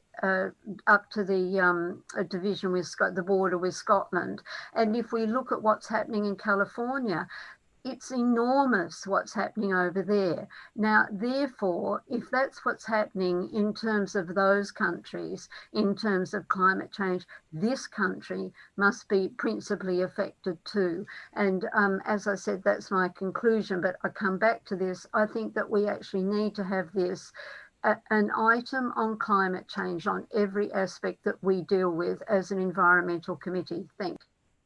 Thank you, Councillor Scott, and apologies that perhaps this is, I take your point, but it's not the right forum or the right item to be introducing that. So we'll take that point and we can perhaps take that away, and I'll certainly speak with the Executive Director about that. And we just have to be mindful also of what our capability is to address some of those challenges. And obviously our ability to get Cambridgeshire down to net zero as part of our climate change strategy is a key element of our contribution to try and address that. But thank you for raising the point. Councillor Dupre. Thank you, Chairman. Obviously, the management of the fens and protection against flooding are hugely important issues for my division up where I am, representing areas such as Pymoor. The report proposes a clear and manageable method to coordinate flood projects while the long-term strategic plan is developed. It provides a structure to manage complex patterns of flood and drainage infrastructure responsibility. So at a management level, it's a very good report, and I thank Julia for a very clear explanation of the issues in the report and in her answers to our questions. I remain concerned at the potential duration of this tactical plan for up to 15 years while the longer term strategic plan is developed, particularly as the report states that no improvements to flood defences will be possible during this time. I understood Julia to be saying that there was enough flex in the IDB's budgets and financial plans to be able to cope with some degree of change due to climate changes, and I realise that all of this is not the responsibility, it's not within the control of our officers and our council to sort out some of these bigger issues, simply to manage at a management level and be a partner while we develop the longer plan. But my understanding from what Julia has said, that although there is some flex in IDB budgets, there may still be some risk attached to delaying further improvements. Does that mean that there will be no improvement at all to flood defences, or just no significant improvement? And if it's the latter, how is that measured? I'm assuming we'll maintain what we've got, clearly, but what is the level of risk associated with that delay in the meantime while we await the longer strategic plan? Thank you. Thank you, Councillor Dupre, and I'll take the last question from Councillor Bradman or comment, and then I'll ask Julia to come back to that question. Sorry, thank you. My question was if, as an excellent report, and in most ways I'm very grateful for it, but I'm just slightly concerned by the reconfirmation to Councillor Wilson that climate change is covered by the freeboard built into the current designs, and yet every summer during flash flooding in the summer we get properties damaged by water overtopping those that freeboard. So I'd like to understand how that fits. Thank you. I'll ask Julia to come back on those, but again, just to be very clear, I understand some of that flash flooding has other justification reasons for it, including the drain and how clear the drains are, etc. So that it's not just one issue that is causing these localized flooding incidents. But Julia, did you want to come back to those two questions from Councillor Dupre and Bradman? Sure, yes, okay. So I think some of the what Councillor Scott was raised will come in through my answer to Councillor Dupre as well. So first of all, I think you're all raising exactly the right questions, and it's interesting because we've had almost the same debates within the group, not just on this tactical plan, but on the group that's starting to look on the longer term project. And there is frustration among all of us, including the Environment Agency, so all partners, in that we all want to be doing as much as we can in terms of having those accurate climate change projections and therefore being able to tackle them, but we just don't have that accurate modelling at the moment. So a lot of national updates have just literally changed. We've had some new planning data through to change the allowances that we apply to river volumes and things that are needed for climate change. And each time that happens, we have to update all of our projects accordingly. And sometimes that's appropriate and sometimes that's not. And in this case, because the Fens doesn't have a clear flood model, we just have to get on with that, and we have to work through that process as quickly as we can so that we can then provide that climate change information. So I can reassure you that we will be looking at that as soon as possible. We're not going to wait 10 to 15 years and then look at that. We all want to do that as a priority. The risk in the delay, so I guess I should separate in terms of Councillor Bradnam's question. Some of the recent flooding is related not to IDB areas. And what I'm very much focused here is the design that IDBs use and the environment agencies use in those very fen areas. And in those, the IDBs are quite known for adding quite significant extra volume to all of their assets and their designs. So that's why in those areas, you often see a lot less flooding. It's actually quite, we talk about flood zone 3, and that's all of the IDB areas, but actually you see a lot less flooding in the IDB areas than you do in the areas that aren't protected by IDB. So they very much do build that resilience in. I hope that kind of reassures you on the timescales and in terms of the fen areas. I think if it helps give you any confidence, my background is very much in climate change and environmental science. My husband also works for British Antarctic Survey, so I have quite a fairly decent up-to-date knowledge on climate change, and I totally appreciate all the points that are made, and it absolutely is a priority. And as Lorna acknowledged, we are one of several partners in this, and what we see our role as doing is making sure that everyone stays together so that as a partnership we can progress through all of this work as quickly as possible, and we are using the emphasis that we have and the support we have from you on the climate change strategy to really kind of push this forward. The other thing to say is that we had a specific discussion about what happens if an asset, a big asset like a pumping station, does need changing, does need replacement, and people obviously would naturally want to put in a long-term approach. And you're right that this paper and the approach from government does confirm that we can't plan ahead more than, say, 10 years because we have to wait for that long-term approach. And what we've decided is that we will fight that when that comes. We will have those really intense discussions with partners and with government, and we will say, okay, this is where we are in the long-term strategy. Can we start to actually make long-term decisions? And it wouldn't be okay, we'll just roll over. We would very much fight to make sure that the best decision is made for that asset at that point. But what we know is that for many of those assets, they won't reach the end of their life in the next 10 to 15 years. We're talking, several more decades. So we do believe that we can get this work done, and the Environment Agency also is very good at adding large periods of time so they can finish a project shorter in less time, because then it looks better. And so we've given everyone that expectation management approach. We think it might take 10 to 15 years. Clearly, we all want to do it much, much quicker. It's very, very important. The Fens is the only area in the National Flood and Coastal Risk Management Strategy that's just been released. The only specific area named as a key priority landscape is the Fens. So we have a national priority objective for the whole of all of us, the flood risk partners, all have to work together under that national strategy to protect the Fens. And that's quite a high level priority for our Environment Agency managers to have on their shoulders. Thank you. Thank you, Julia. And thank you for that last comment and reassurance. That's really helpful. And it probably leads back to my earlier comment around that sort of keeping together and staying together around the climate change, because it's very difficult for us to kind of have a universal agreed position on what that results would be, etc. So I understand that it's a difficult issue, and certainly it doesn't sound like it's been ignored, but rather not included in this stage. But I think that's probably sensible. If not, we end up kind of pulling in different directions and not agreeing. So thank you for that. That's really helpful.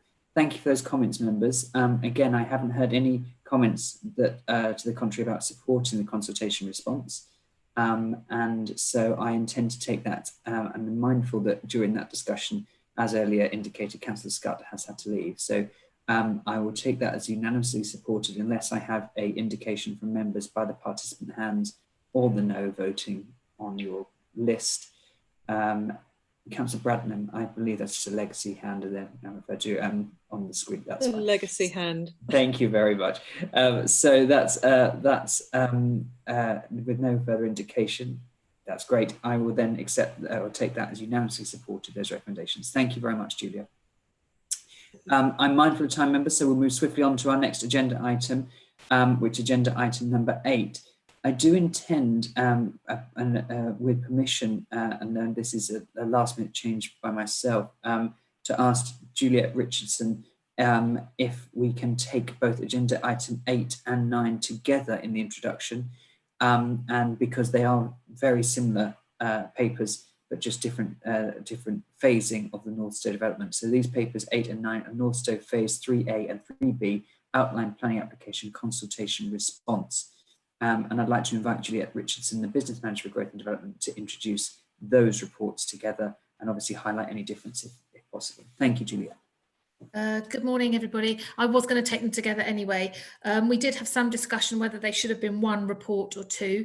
The decision was made to take them as two separate reports because they are physically separated by land, if you like. One's to the north of the existing development and one is to the south of the existing development, and they may well have different processes and timescales for decision making, but they are effectively the same strategic site of Northstowe. Together they comprise 5,000 homes, which I think we must bear in mind is actually half of Northstowe, so it's 5,000 homes in total. To phase 3A is to the south of the existing development and the proposed town centre of Northstowe, and that's 4,000 homes. That will have 2 primary schools. It will have additional connectivity into the surrounding settlements. And I've got Tam on hand as well, who's my transport officer, who can answer questions on transport issues that you may have on Northstowe. And Northstowe 3B is to the top of Northstowe, which is beyond the B1050. There is already a number of houses constructed there. That is 1,000 dwellings proposed on that site, and that also will have its own primary school. So I will say that for in terms of working with South Cambridgeshire and the applicant, there have been ongoing pre-application discussions, but we do need to continue those. We do still have issues which we need to work through, and we do still have to undertake a number of discussions to agree these applications.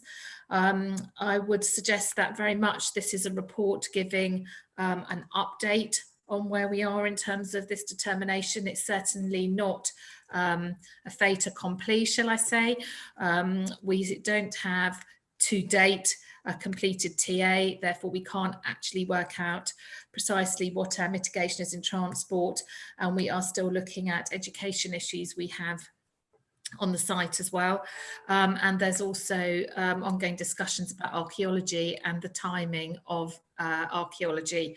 So those are our 3 headlines, but there's a number of issues that sit underneath that which we will work through.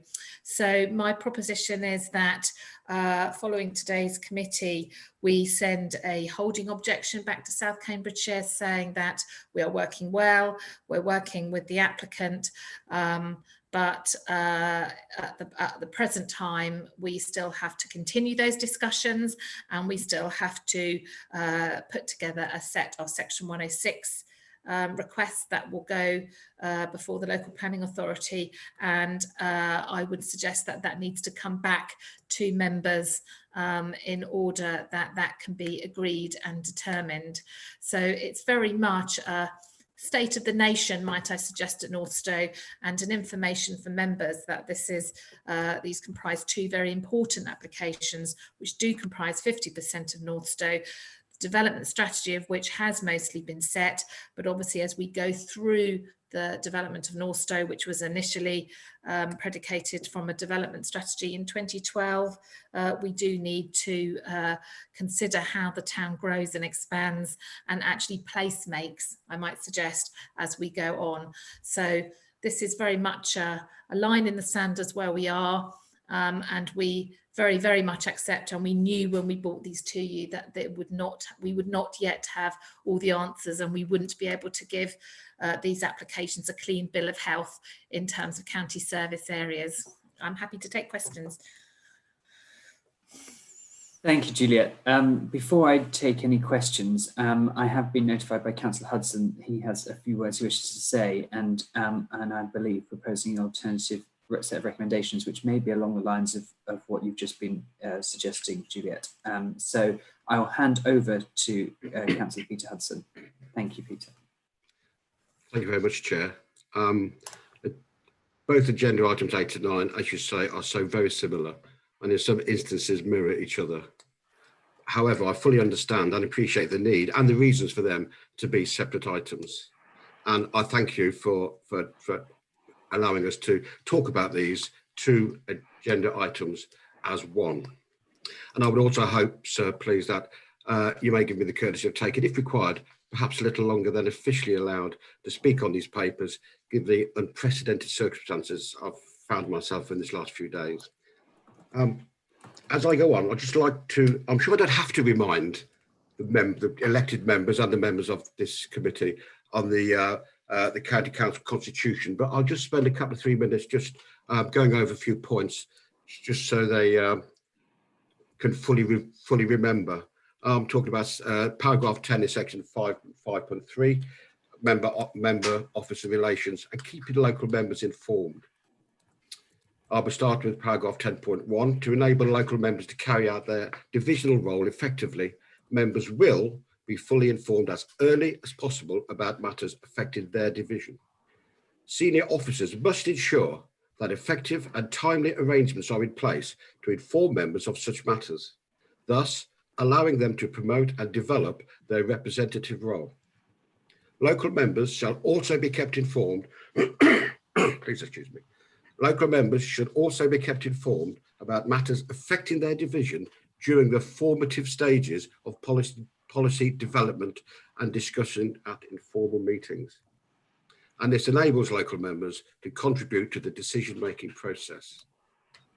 Whenever a public meeting is organised by the council, and I have to just put in that this actually is a public meeting. So whenever the public meeting is organised by the council to consider local issues, all members representing the electoral division or divisions affected should be, as a matter of course, invited to attend and registered to speak if required. Similarly, when the council undertakes any form of consultative exercise, the local member or members should be notified immediately excuse me, prior to the outset of the exercise. As the actual elected member, and I'll just repeat that, the elected member for this very division, up until the papers were published, I have had absolutely no contact, no consultation or input in the papers at any stage during their passage through our democratic process, which I have to say, of course, is contrary to this council constitution, as I've just demonstrated a few seconds ago. This includes the chair, vice chair and lead members meeting, although I do understand the question of local member consultation was raised at the chairman's briefing. More unbelievably, there has been absolutely no contact whatsoever alerting me to the fact that this council's response to these planning application consultations was actually taking place at all. I only personally became aware of these papers when members of this committee were alerted to them being made public just a few days ago. Other local members bordering onto my division were not invited to give comment or register to speak, as is their right, until this Monday just gone, giving them a paltry 1 day to give any comments or register to speak. Mr. Chairman, I find this totally unacceptable, as it goes to the very heart of this authority's democratic system, and therefore is a failure to our residents, as they cannot be fully represented, as is also their right. And I say again, this is totally against this council's constitution, and therefore constitutes a complete procedural failure. Not necessarily intentionally, I might add. Moreover, the response from this authority was actually sent to South Cambs District Council on the 17th of July, before it came to this committee for approval, responding to the unacceptable and unreasonable tight deadlines set by South Cambs District Council as the planning authority. This committee chair is the executive for these decisions, and this committee is responsible for these decisions. These papers should have been before this committee prior to being sent to the seemingly inexplicably impatient planning authority. Therefore, these papers should be acknowledged, not approved, and returned to our officers to enable them to finish their so very important work, which they do extremely well, without being pressurised by South Cambridge District Council, Planning Authority or their developers. And just before I go on to say a little bit more, Chair, I really do have to add that I have had contact now with the Executive Director, Place and Economy. Steve did send me a text message, which was very welcome, Steve. I'm sorry I didn't reply. I only picked it up this morning, apologising. And I've also had several conversations and emails with Juliet, who I've known for many years and worked together many, many times, and who apologises, and we're all keen to move forward together. So therefore, I fully support our officers because they're a great team, and I've worked with them, especially Tam, for many years. Mr. Chairman, I fully appreciate that this is a Cambridgeshire County Council statutory application response. However, there remains so much more technical work and responses still to be undertaken. And the local planning authority needs to, and jolly well must, respect this. Accelerating our responses will not benefit the long-term community and residents of Northstowe, or in fact the already existing communities of Longstanton, Oakton and Westwick, which Northstowe is being built practically on top of. The applicant is Homes England. Homes England is a public body, so therefore these applications and development needs to be exemplar. They have, Mr. Chair, a responsibility to set out the standard for strategic site development and not seek to accelerate determination on a development that will quite possibly not even start for some 5+ years. These applications constitute phase 3 of the 3 phases of Northstowe. This last phase is the last bite of the cherry to get it right. It's really that important. So why rush South Cambridgeshire? Why do South Cambridgeshire District Council and Planning Authority want to rush this through so quickly? No, I say absolutely no. These applications constitute 50% of the new town, and Homes England themselves are responsible for 85% of the new town of Northstowe. Phase 1 has 1,500 dwellings.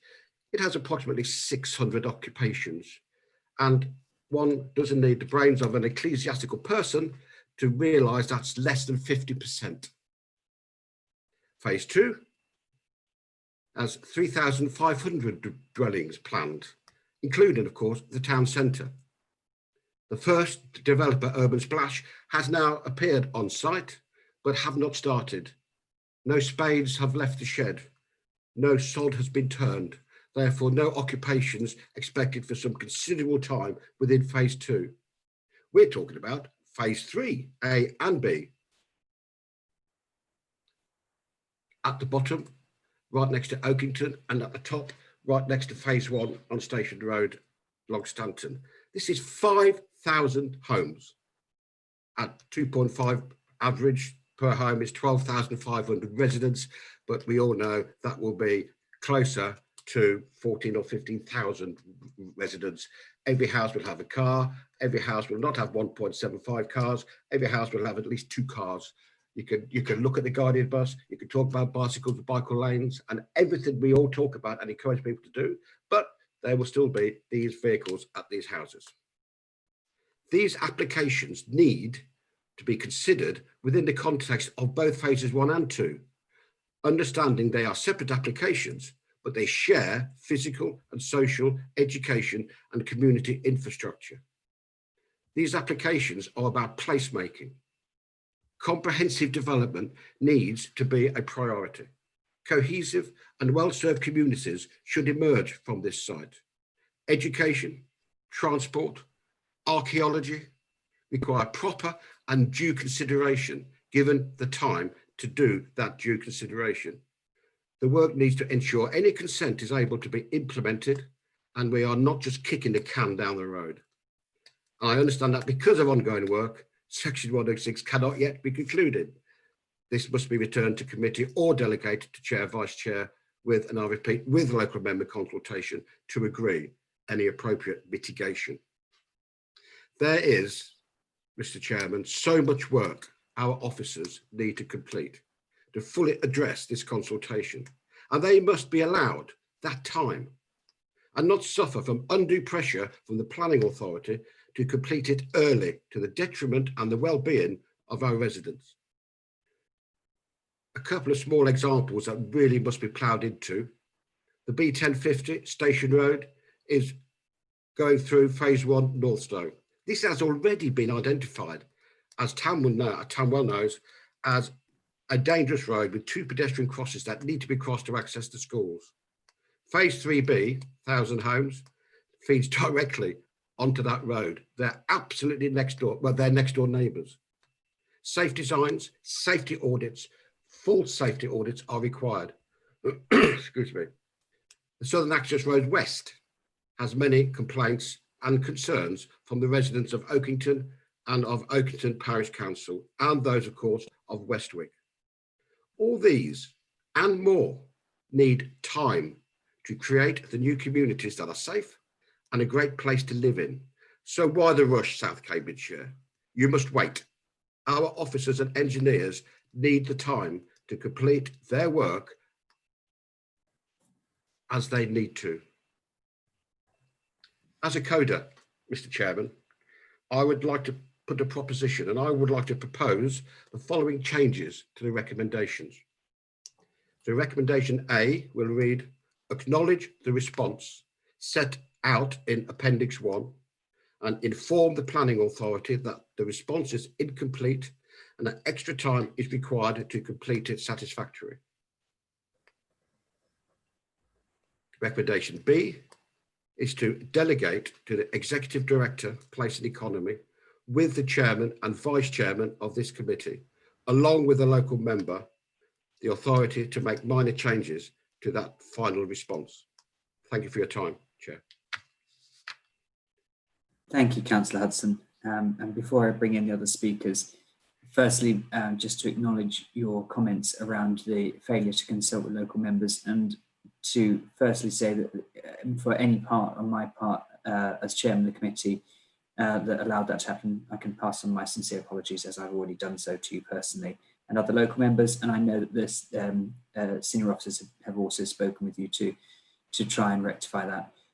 With regard to your comments around South Cambs planning and their need or our desire for them to wait, I think it's a very good point, well made.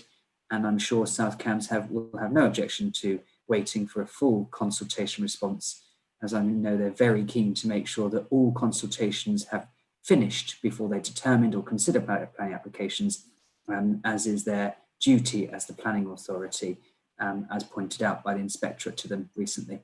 With that, those comments and those changing recommendations, I'll move on to our other speakers. We have Councillor Watherspoon, but before I bring you in, Councillor Watherspoon, for the benefit of Mrs. Rowe, for the clerking of this meeting, I have sent through a copy of those recommendations which Councillor Hudson kindly sent to me prior to the meeting to you in an email. So if you haven't received them already, I've sent them through to you so that we can be clear what we're voting when we move to that point. Thank you, Mr. Councillor Watherspoon. Yes, well, let me start by adding my own apologies on my own behalf for any part that I have played in letting you down, Peter. It's obviously a very difficult situation that you have found yourself in the past few days. And it's very sobering to have heard the points that you have made, a lot of very strong points and clearly very deeply felt. And before I go into endorsing or seconding the proposal that you've made, I'd just like to say how much I am grateful to all our officers for everything that they've done on behalf of the County Council and indeed on behalf of existing and future residents, the existing residents of villages surrounding Northstowe and future residents of the town itself, because they have worked incredibly hard over the past few years, and I don't think any of us has any lack of confidence in the commitment that they have shown. And since we have both Juliet and Tam with us, I'll name them, name check them directly, because they have been pillars of reliability in ensuring that the interests of Cambridgeshire as well as the nearby villages have been taken account of very carefully.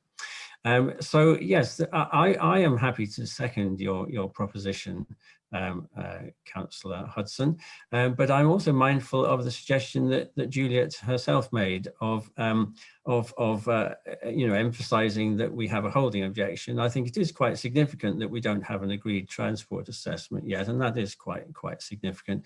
We have the highways development management comments, I think, in the reports before us, but I don't think we actually have the transport assessment comments, and without an agreed transport assessment, we can't work out the section 106 requests for mitigation accordingly. So yes, I think we can strengthen your proposals, Councillor Hudson, by adding what the officer has suggested. Now, if you'll indulge me, I have 6 very minor points which I'd like to raise on the papers, and I'll do them as quickly as I can because I know that time is getting on.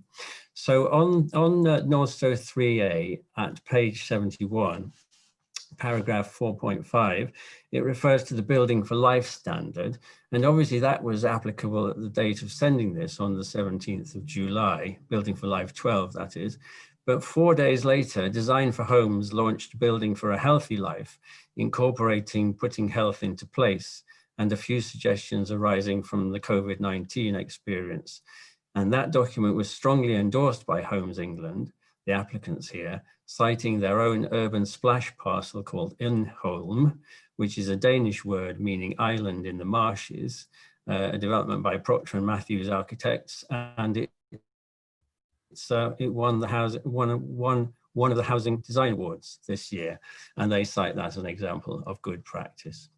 In terms of archaeology, on page 82, we talk about how important the area has been for archaeology, and I would like to stress that this area is of very great national and international significance, and I'd like to draw your attention to the 2012 discovery at Oakington of a 5th century Saxon burial of a high status woman with a cow. And a cow was an incredibly valuable sacrifice to make at a funeral, and that is a unique situation in Europe. And it prompted the leader of the dig to say that he didn't expect to find anything as significant as this again in his lifetime. And then in 2015 and years following, there was the archaeology of the phase 2 site, and they discovered a Roman settlement at a crossroads, almost precisely at the location of what is to be the center of the new town, or perhaps not such a new town after all. On page 88, junction 8 is in Willingham, and the rephasing of the traffic lights generated many complaints last time round, so I hope it won't need changing again. Also on page 88, junction 11 is in Cottenham and is already the subject of intense controversy arising from the 5-year land supply developments, including one by This Land. What is currently a mini roundabout is to be doubled in diameter, quadrupling the area of Blacktop right next to the listed Morton's Almshouses. So if any mitigation is required, I hope it can all be rolled into one engineering operation.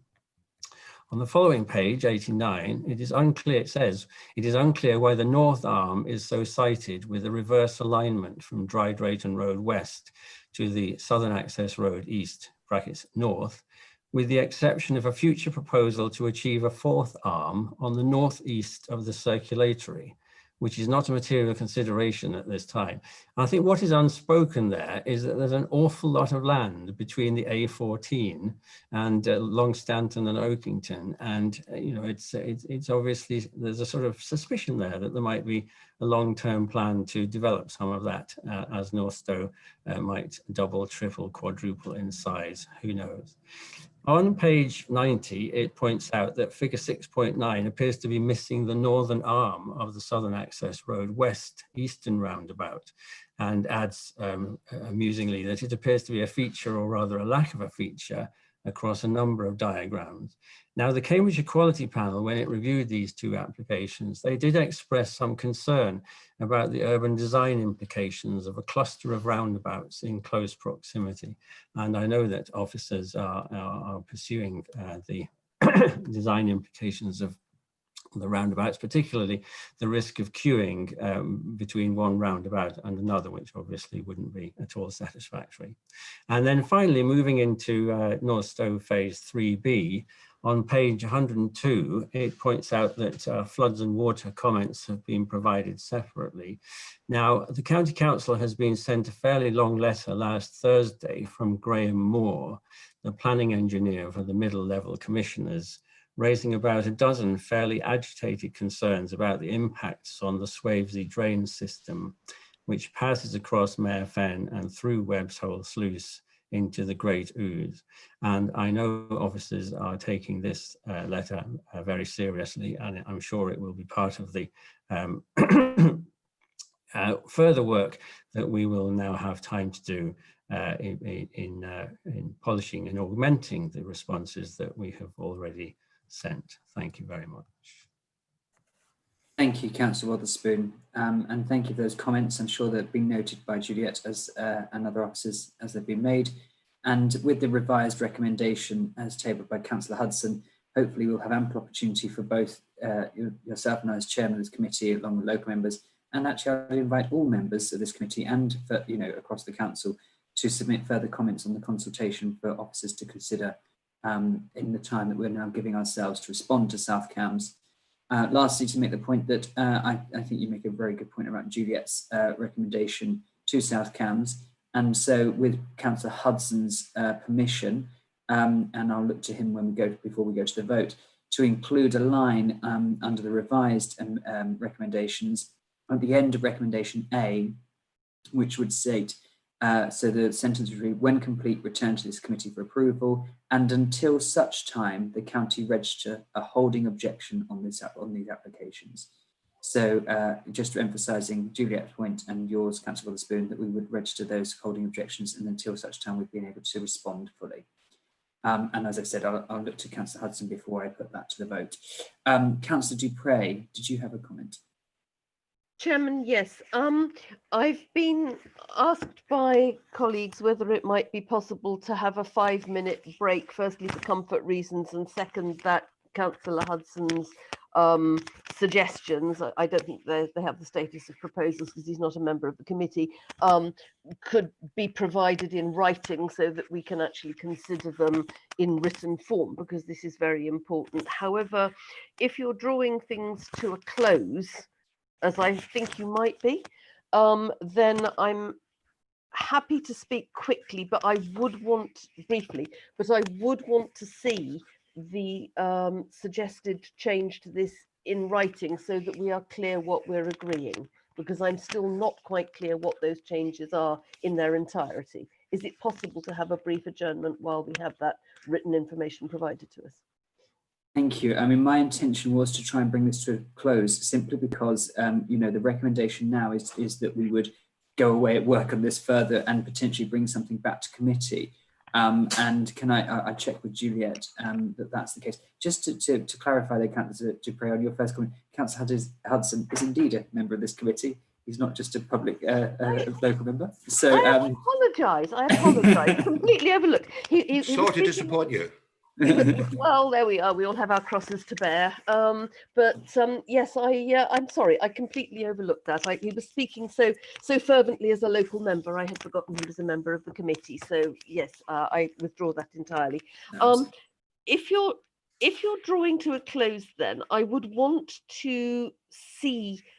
I would want to be very clear and to hear very clearly exactly what is being proposed. If what I think is being proposed is that this be effectively postponed and brought back to this committee, then I think that there is a considerable amount of merit in that proposal. There are a lot of things that are of concern, I think, in this.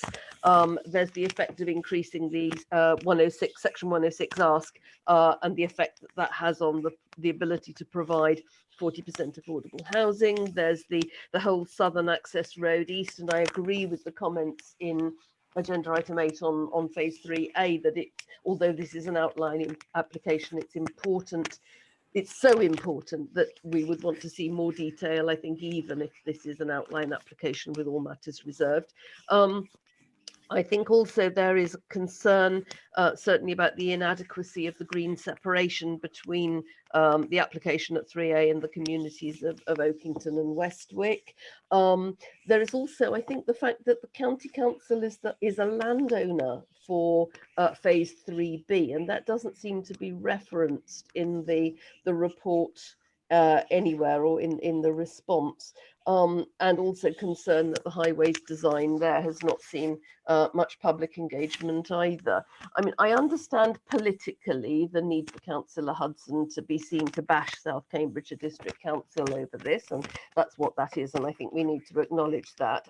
However, there have been multiple opportunities over a long period of time for the county council to engage with all parties on this, and that's been going on, I think, for longer, certainly for longer than I've been a county councillor, since February 2016.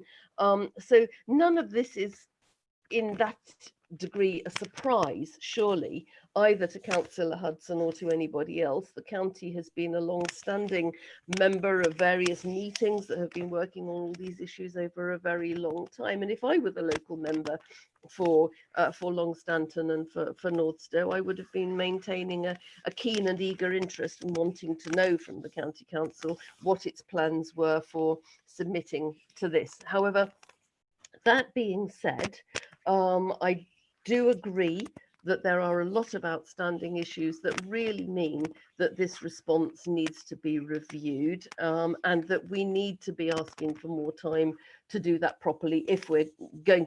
Well, we have submitted something 2 months ago, and I do not understand why there was a pressing need to submit it 2 months ago, not even circulate it to members of this committee or even lead members of this committee in those 2 months for comment, and then to delegate authority to change something which we were told the deadline for was 2 months ago.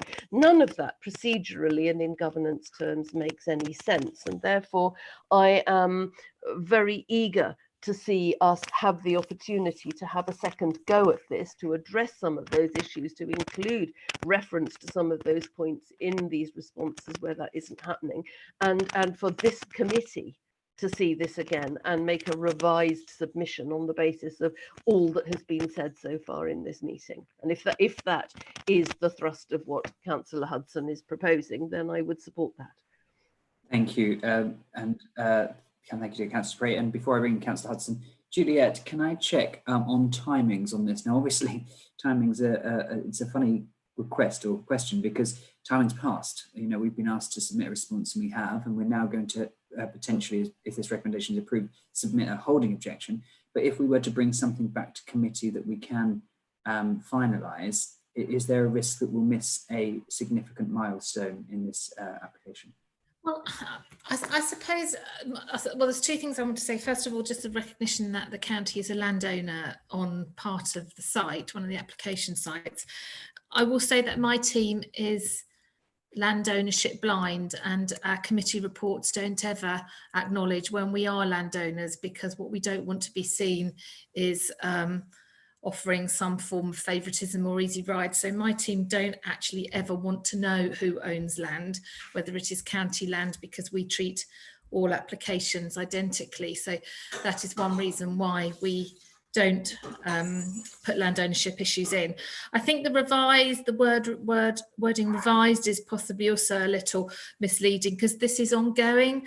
I think the reason we've come to committee today is because we know that this response was going to take longer than the 12 weeks we have when an application goes in, because whilst we can undertake pre-application work and whilst we can anticipate what is coming in, often what comes in a planning application can be different or can be not what we quite expected. So we have to work on the planning application when it comes in, and we can do quite a lot up front.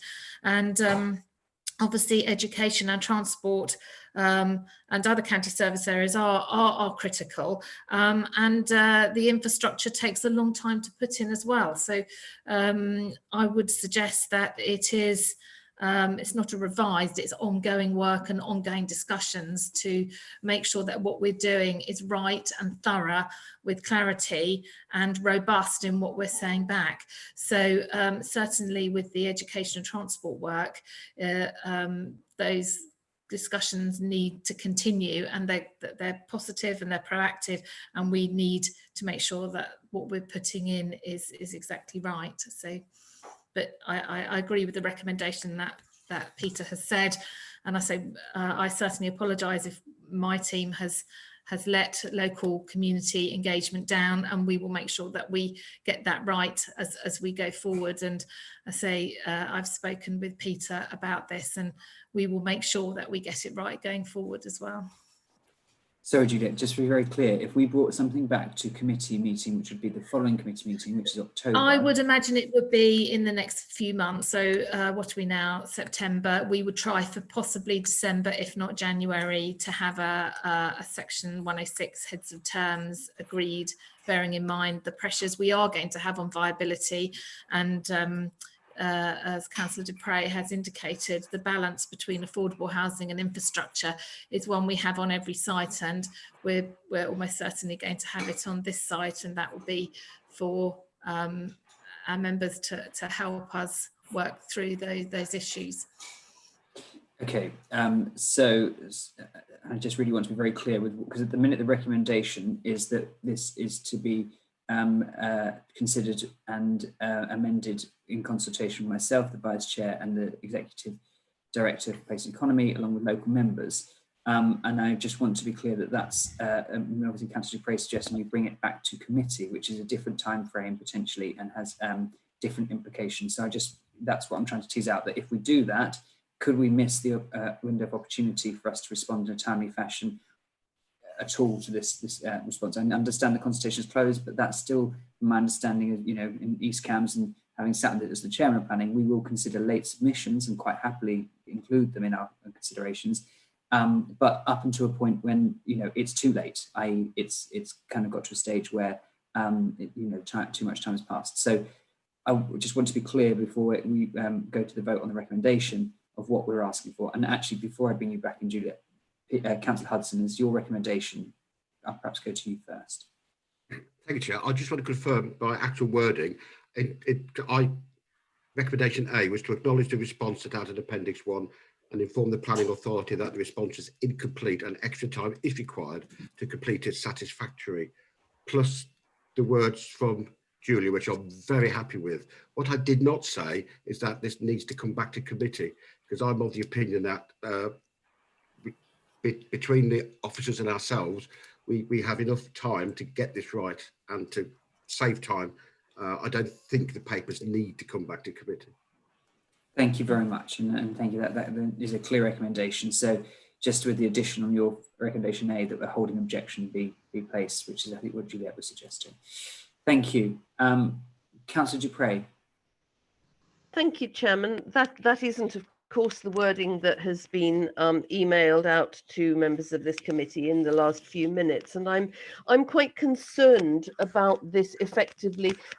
What are quite significant potentially changes to this response being simply done up behind the scenes by the chairman, vice chairman, and Councillor Hudson. I think that this is a very significant application, and it's important to get our response right. There are lots of issues that need to be addressed, and I don't see why, bearing in mind we have in many respects the bones of it, I don't see why it can't come back to the next committee, the next meeting of this committee, and why in the meantime it wouldn't be possible to organise a remote Zoom members seminar to address the issues that have been brought forward today and work out how best to resolve them. I don't see that bringing it back to this committee need take months and months and months. And I do think that it's an important thing to do, bearing in mind it was important enough to bring it to this committee in the first place today. It's important enough to get right. So I would very much prefer to stick with the wording that has been emailed out from yourself to Michelle and from Michelle to us, to say that it's returned to this committee for approval. Sorry, before I, just as I check that, my understanding was that's not what the recommendation is. The recommendation are the words of Councillor Hudson, which were not to bring it back to committee.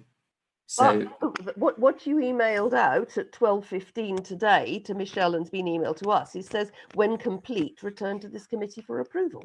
Oh, I see. Sorry, that's what I'm looking at. Yeah, no, that's and that's what I support. Oh, I've lifted that straight from Councillor Hudson's notes. Councillor Hudson. That's, yes, Chair, that was the original proposition, which was changed after that, thinking of the time element. So I'm talking to other people. It was thought that this would really not need to come back to committee. We've made a point. Now the officers, including myself and yourselves, just need to go back and work on it, get the points right, and then it can be resubmitted to the planning authority. And I'm tending to agree with that, Councillor, only because this is a lot of it's about technical detail. So if not, it's all technical stuff. Absolutely, getting quite mixed up in members' comments and end up having. Could we just pause for 5 minutes? No. As a point, this Councillor Bradman, Councillor Dupre, I'm very fair, and I bring you in, and I never ignore when you wish to make a comment. I don't expect you to shout over me. We do have a list of speakers.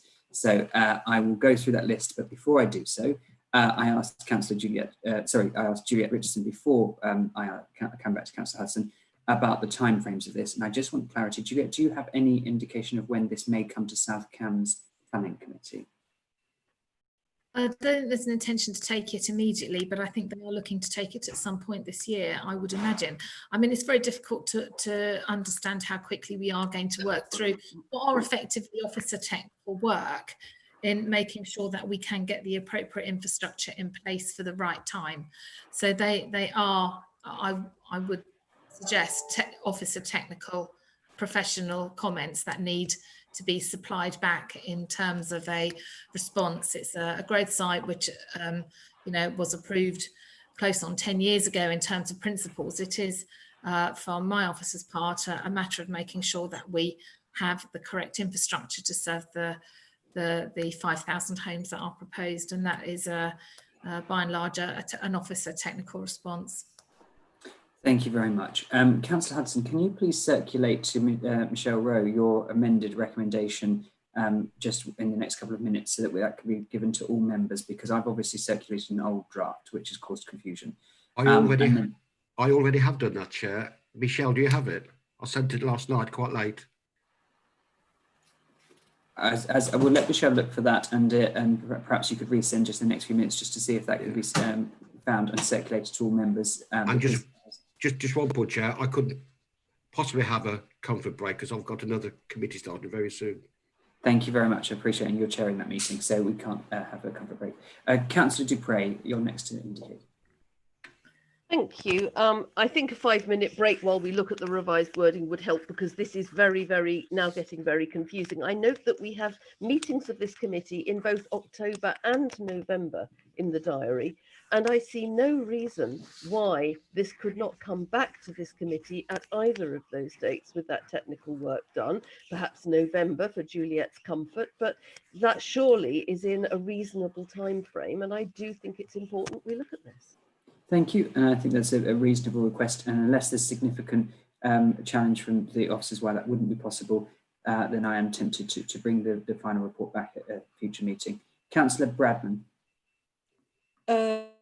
Thank you, Chairman. My question was, please could we have a brief break so that the wording that's being proposed can be seen, can be drawn up and seen. Okay, and that's a request which I had a couple of times. As I said, I'm mindful that we're nearly an hour overrun already from earlier agenda items, and so and equally mindful of other meetings that will be happening very shortly, and I don't want to lose members. So we have had circulated the recommendation which I circulated, and now Councillor Hudson, However, I've asked the officers, is there any reason why this cannot be brought back to committee, even if that's for committee for noting the technical response? Juliet. All right, I mean, I'm in your hands, Chair. In ordinary terms, there is no reason why we couldn't have authorisation from executive directors, chair, vice chair, and local members. So it is a technical response that will be finalised and will be refined following our presentation today. So I would be content to do a circulation amongst those that would require the sign off and the authorisation to lift our objection on this application or these applications.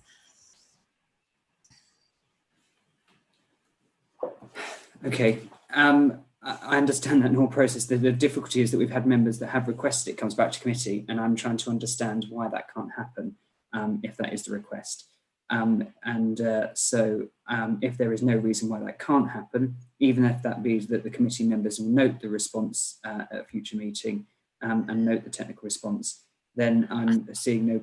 Yes, Juliet. I suppose the one thing that does have is it does make it a much longer timescale, and it's where the South Cambridgeshire would wait for that. Obviously, by the time we have drafted reports and gone through the various pre-run into committee, that is quite time-consuming of several, some cases, months. That's the only concern I would raise in whether or not we could actually achieve a committee within the timescales before South Cambridgeshire decided to determine this. So that would be my only word of caution, is that it would make it more efficient if we chose to go through the vice chair and local members chair authorisation route. Thank you. But it's not it would not be my necessary decision to make, I think. Thank you. Councillor Dupre, have you indicated again that you wish to comment? Was that no? Councillor Bradman, I guess that's also a hand that's been left over from you. So then, before I move to Councillor Hudson. Chair, just a quick note that I totally agree with Juliet, and it's purely technical, and I sometimes think we're in danger of turning ourselves into a planning committee. You know, we're an environmental committee. We're not a planning committee. We spoke a lot about planning today, which reminds me of all the years I've been on planning committees. You know, this is purely technical, and it can be done within the time frame with us all involved. If it has to come back to committee, we'll have the same 3-hour discussion, and it will cost even more time. It's technical. It's all technical, which is our officers are the experts. So we should go with them. Thank you. Okay, thank you. Councillor Wilson. Thank you, Chair. I don't think it is purely technical. I think there have been some fundamental issues that have been raised this morning that need the committee's approval, not noting, before they go back to South Cambs. And particularly for openness and transparency, as we are the landowner of a large part of this site, then it's important that everything is done open and above board. So I'm happy with what Peter was suggesting yesterday, that this should come back to the committee for approval. And in the meantime, we submit a holding objection to South Cambs. Thank you. Okay, well, I can only conclude with getting a final opinion, which I will seek from the Executive Director, Steve Cox, if you have any comment to make before we move to making a recommendation from Councillor Hudson. Obviously, we have a slightly different opinion, so we may have to table 2 recommendations or certainly take the vote and decide how we proceed. Steve. Yeah, I think my reflection is that this is something that can be dealt with through a technical follow-up to this committee. I understand all the concerns that have been raised. I think we'd need to make sure that every point made today is captured in the follow-up discussions that we have. I do think, of course, that South Cambs will want to see our response. The transport assessment isn't with us, and we need to take time to look at that. So, but we do need to be able to respond in a timely way. And I think we could give and can give the committee the assurance that all the comments that have been made today will be picked up and addressed as part of the finalisation of our response. And if we can add to the recommendations that this is today a holding objection to the applications, then I think that's a very clear signal coming from the committee's discussion. Thank you very much. And I think that's a clear steer both from our Executive Director and Juliet as to why we would do it through the process as recommended by Councillor Hudson. Obviously, Councillor Hudson, I will get you to read out your recommendation just for clarity, so we're very clear on what's being proposed. From my perspective, this has been delegated to the Executive Director in consultation with myself. I would also request that as part of that process, that response is circulated with all members of the committee, so members are all have sight of that response and therefore can make comment. If I find that there's comments that are being made on a technical document, which are completely at odds with one another from members to officers, etc., then we may have to address that. And if in that case I will consider bringing it back to committee along with in consultation with the Executive Director. But I don't envisage that happening. I think this is over-labouring the point, and therefore I think we have a clear way forward and with a commitment from myself that will be done as a technical assessment and circulated to all members. Councillor Hudson, could you just read out your, I know that's been circulated by Michelle, but read out your revised recommendations with including Juliet's comment about holding objection. Yes, sir. So the recommendation A would say, acknowledge the response set out in Appendix 1 and inform the planning authority that the response is incomplete and that extra time is required to complete it satisfactorily, and the officers send a holding objection to South Cambs District Council as the planning authority. B would say to delegate to the Executive Director, Place and Economy, with the Chair and Vice Chair of this committee, along with local members, the authority to make minor changes to that final response. Thank you very much. That's clear that what we are voting on. I would urge any members to pass comments during this process. I'll come to you in a moment, Councillor Bradman. I've seen both your hands indicating. I urge any members to circulate any comments they have on the consultation response to Juliet and her team so that they may be incorporated, if necessary, in the final response.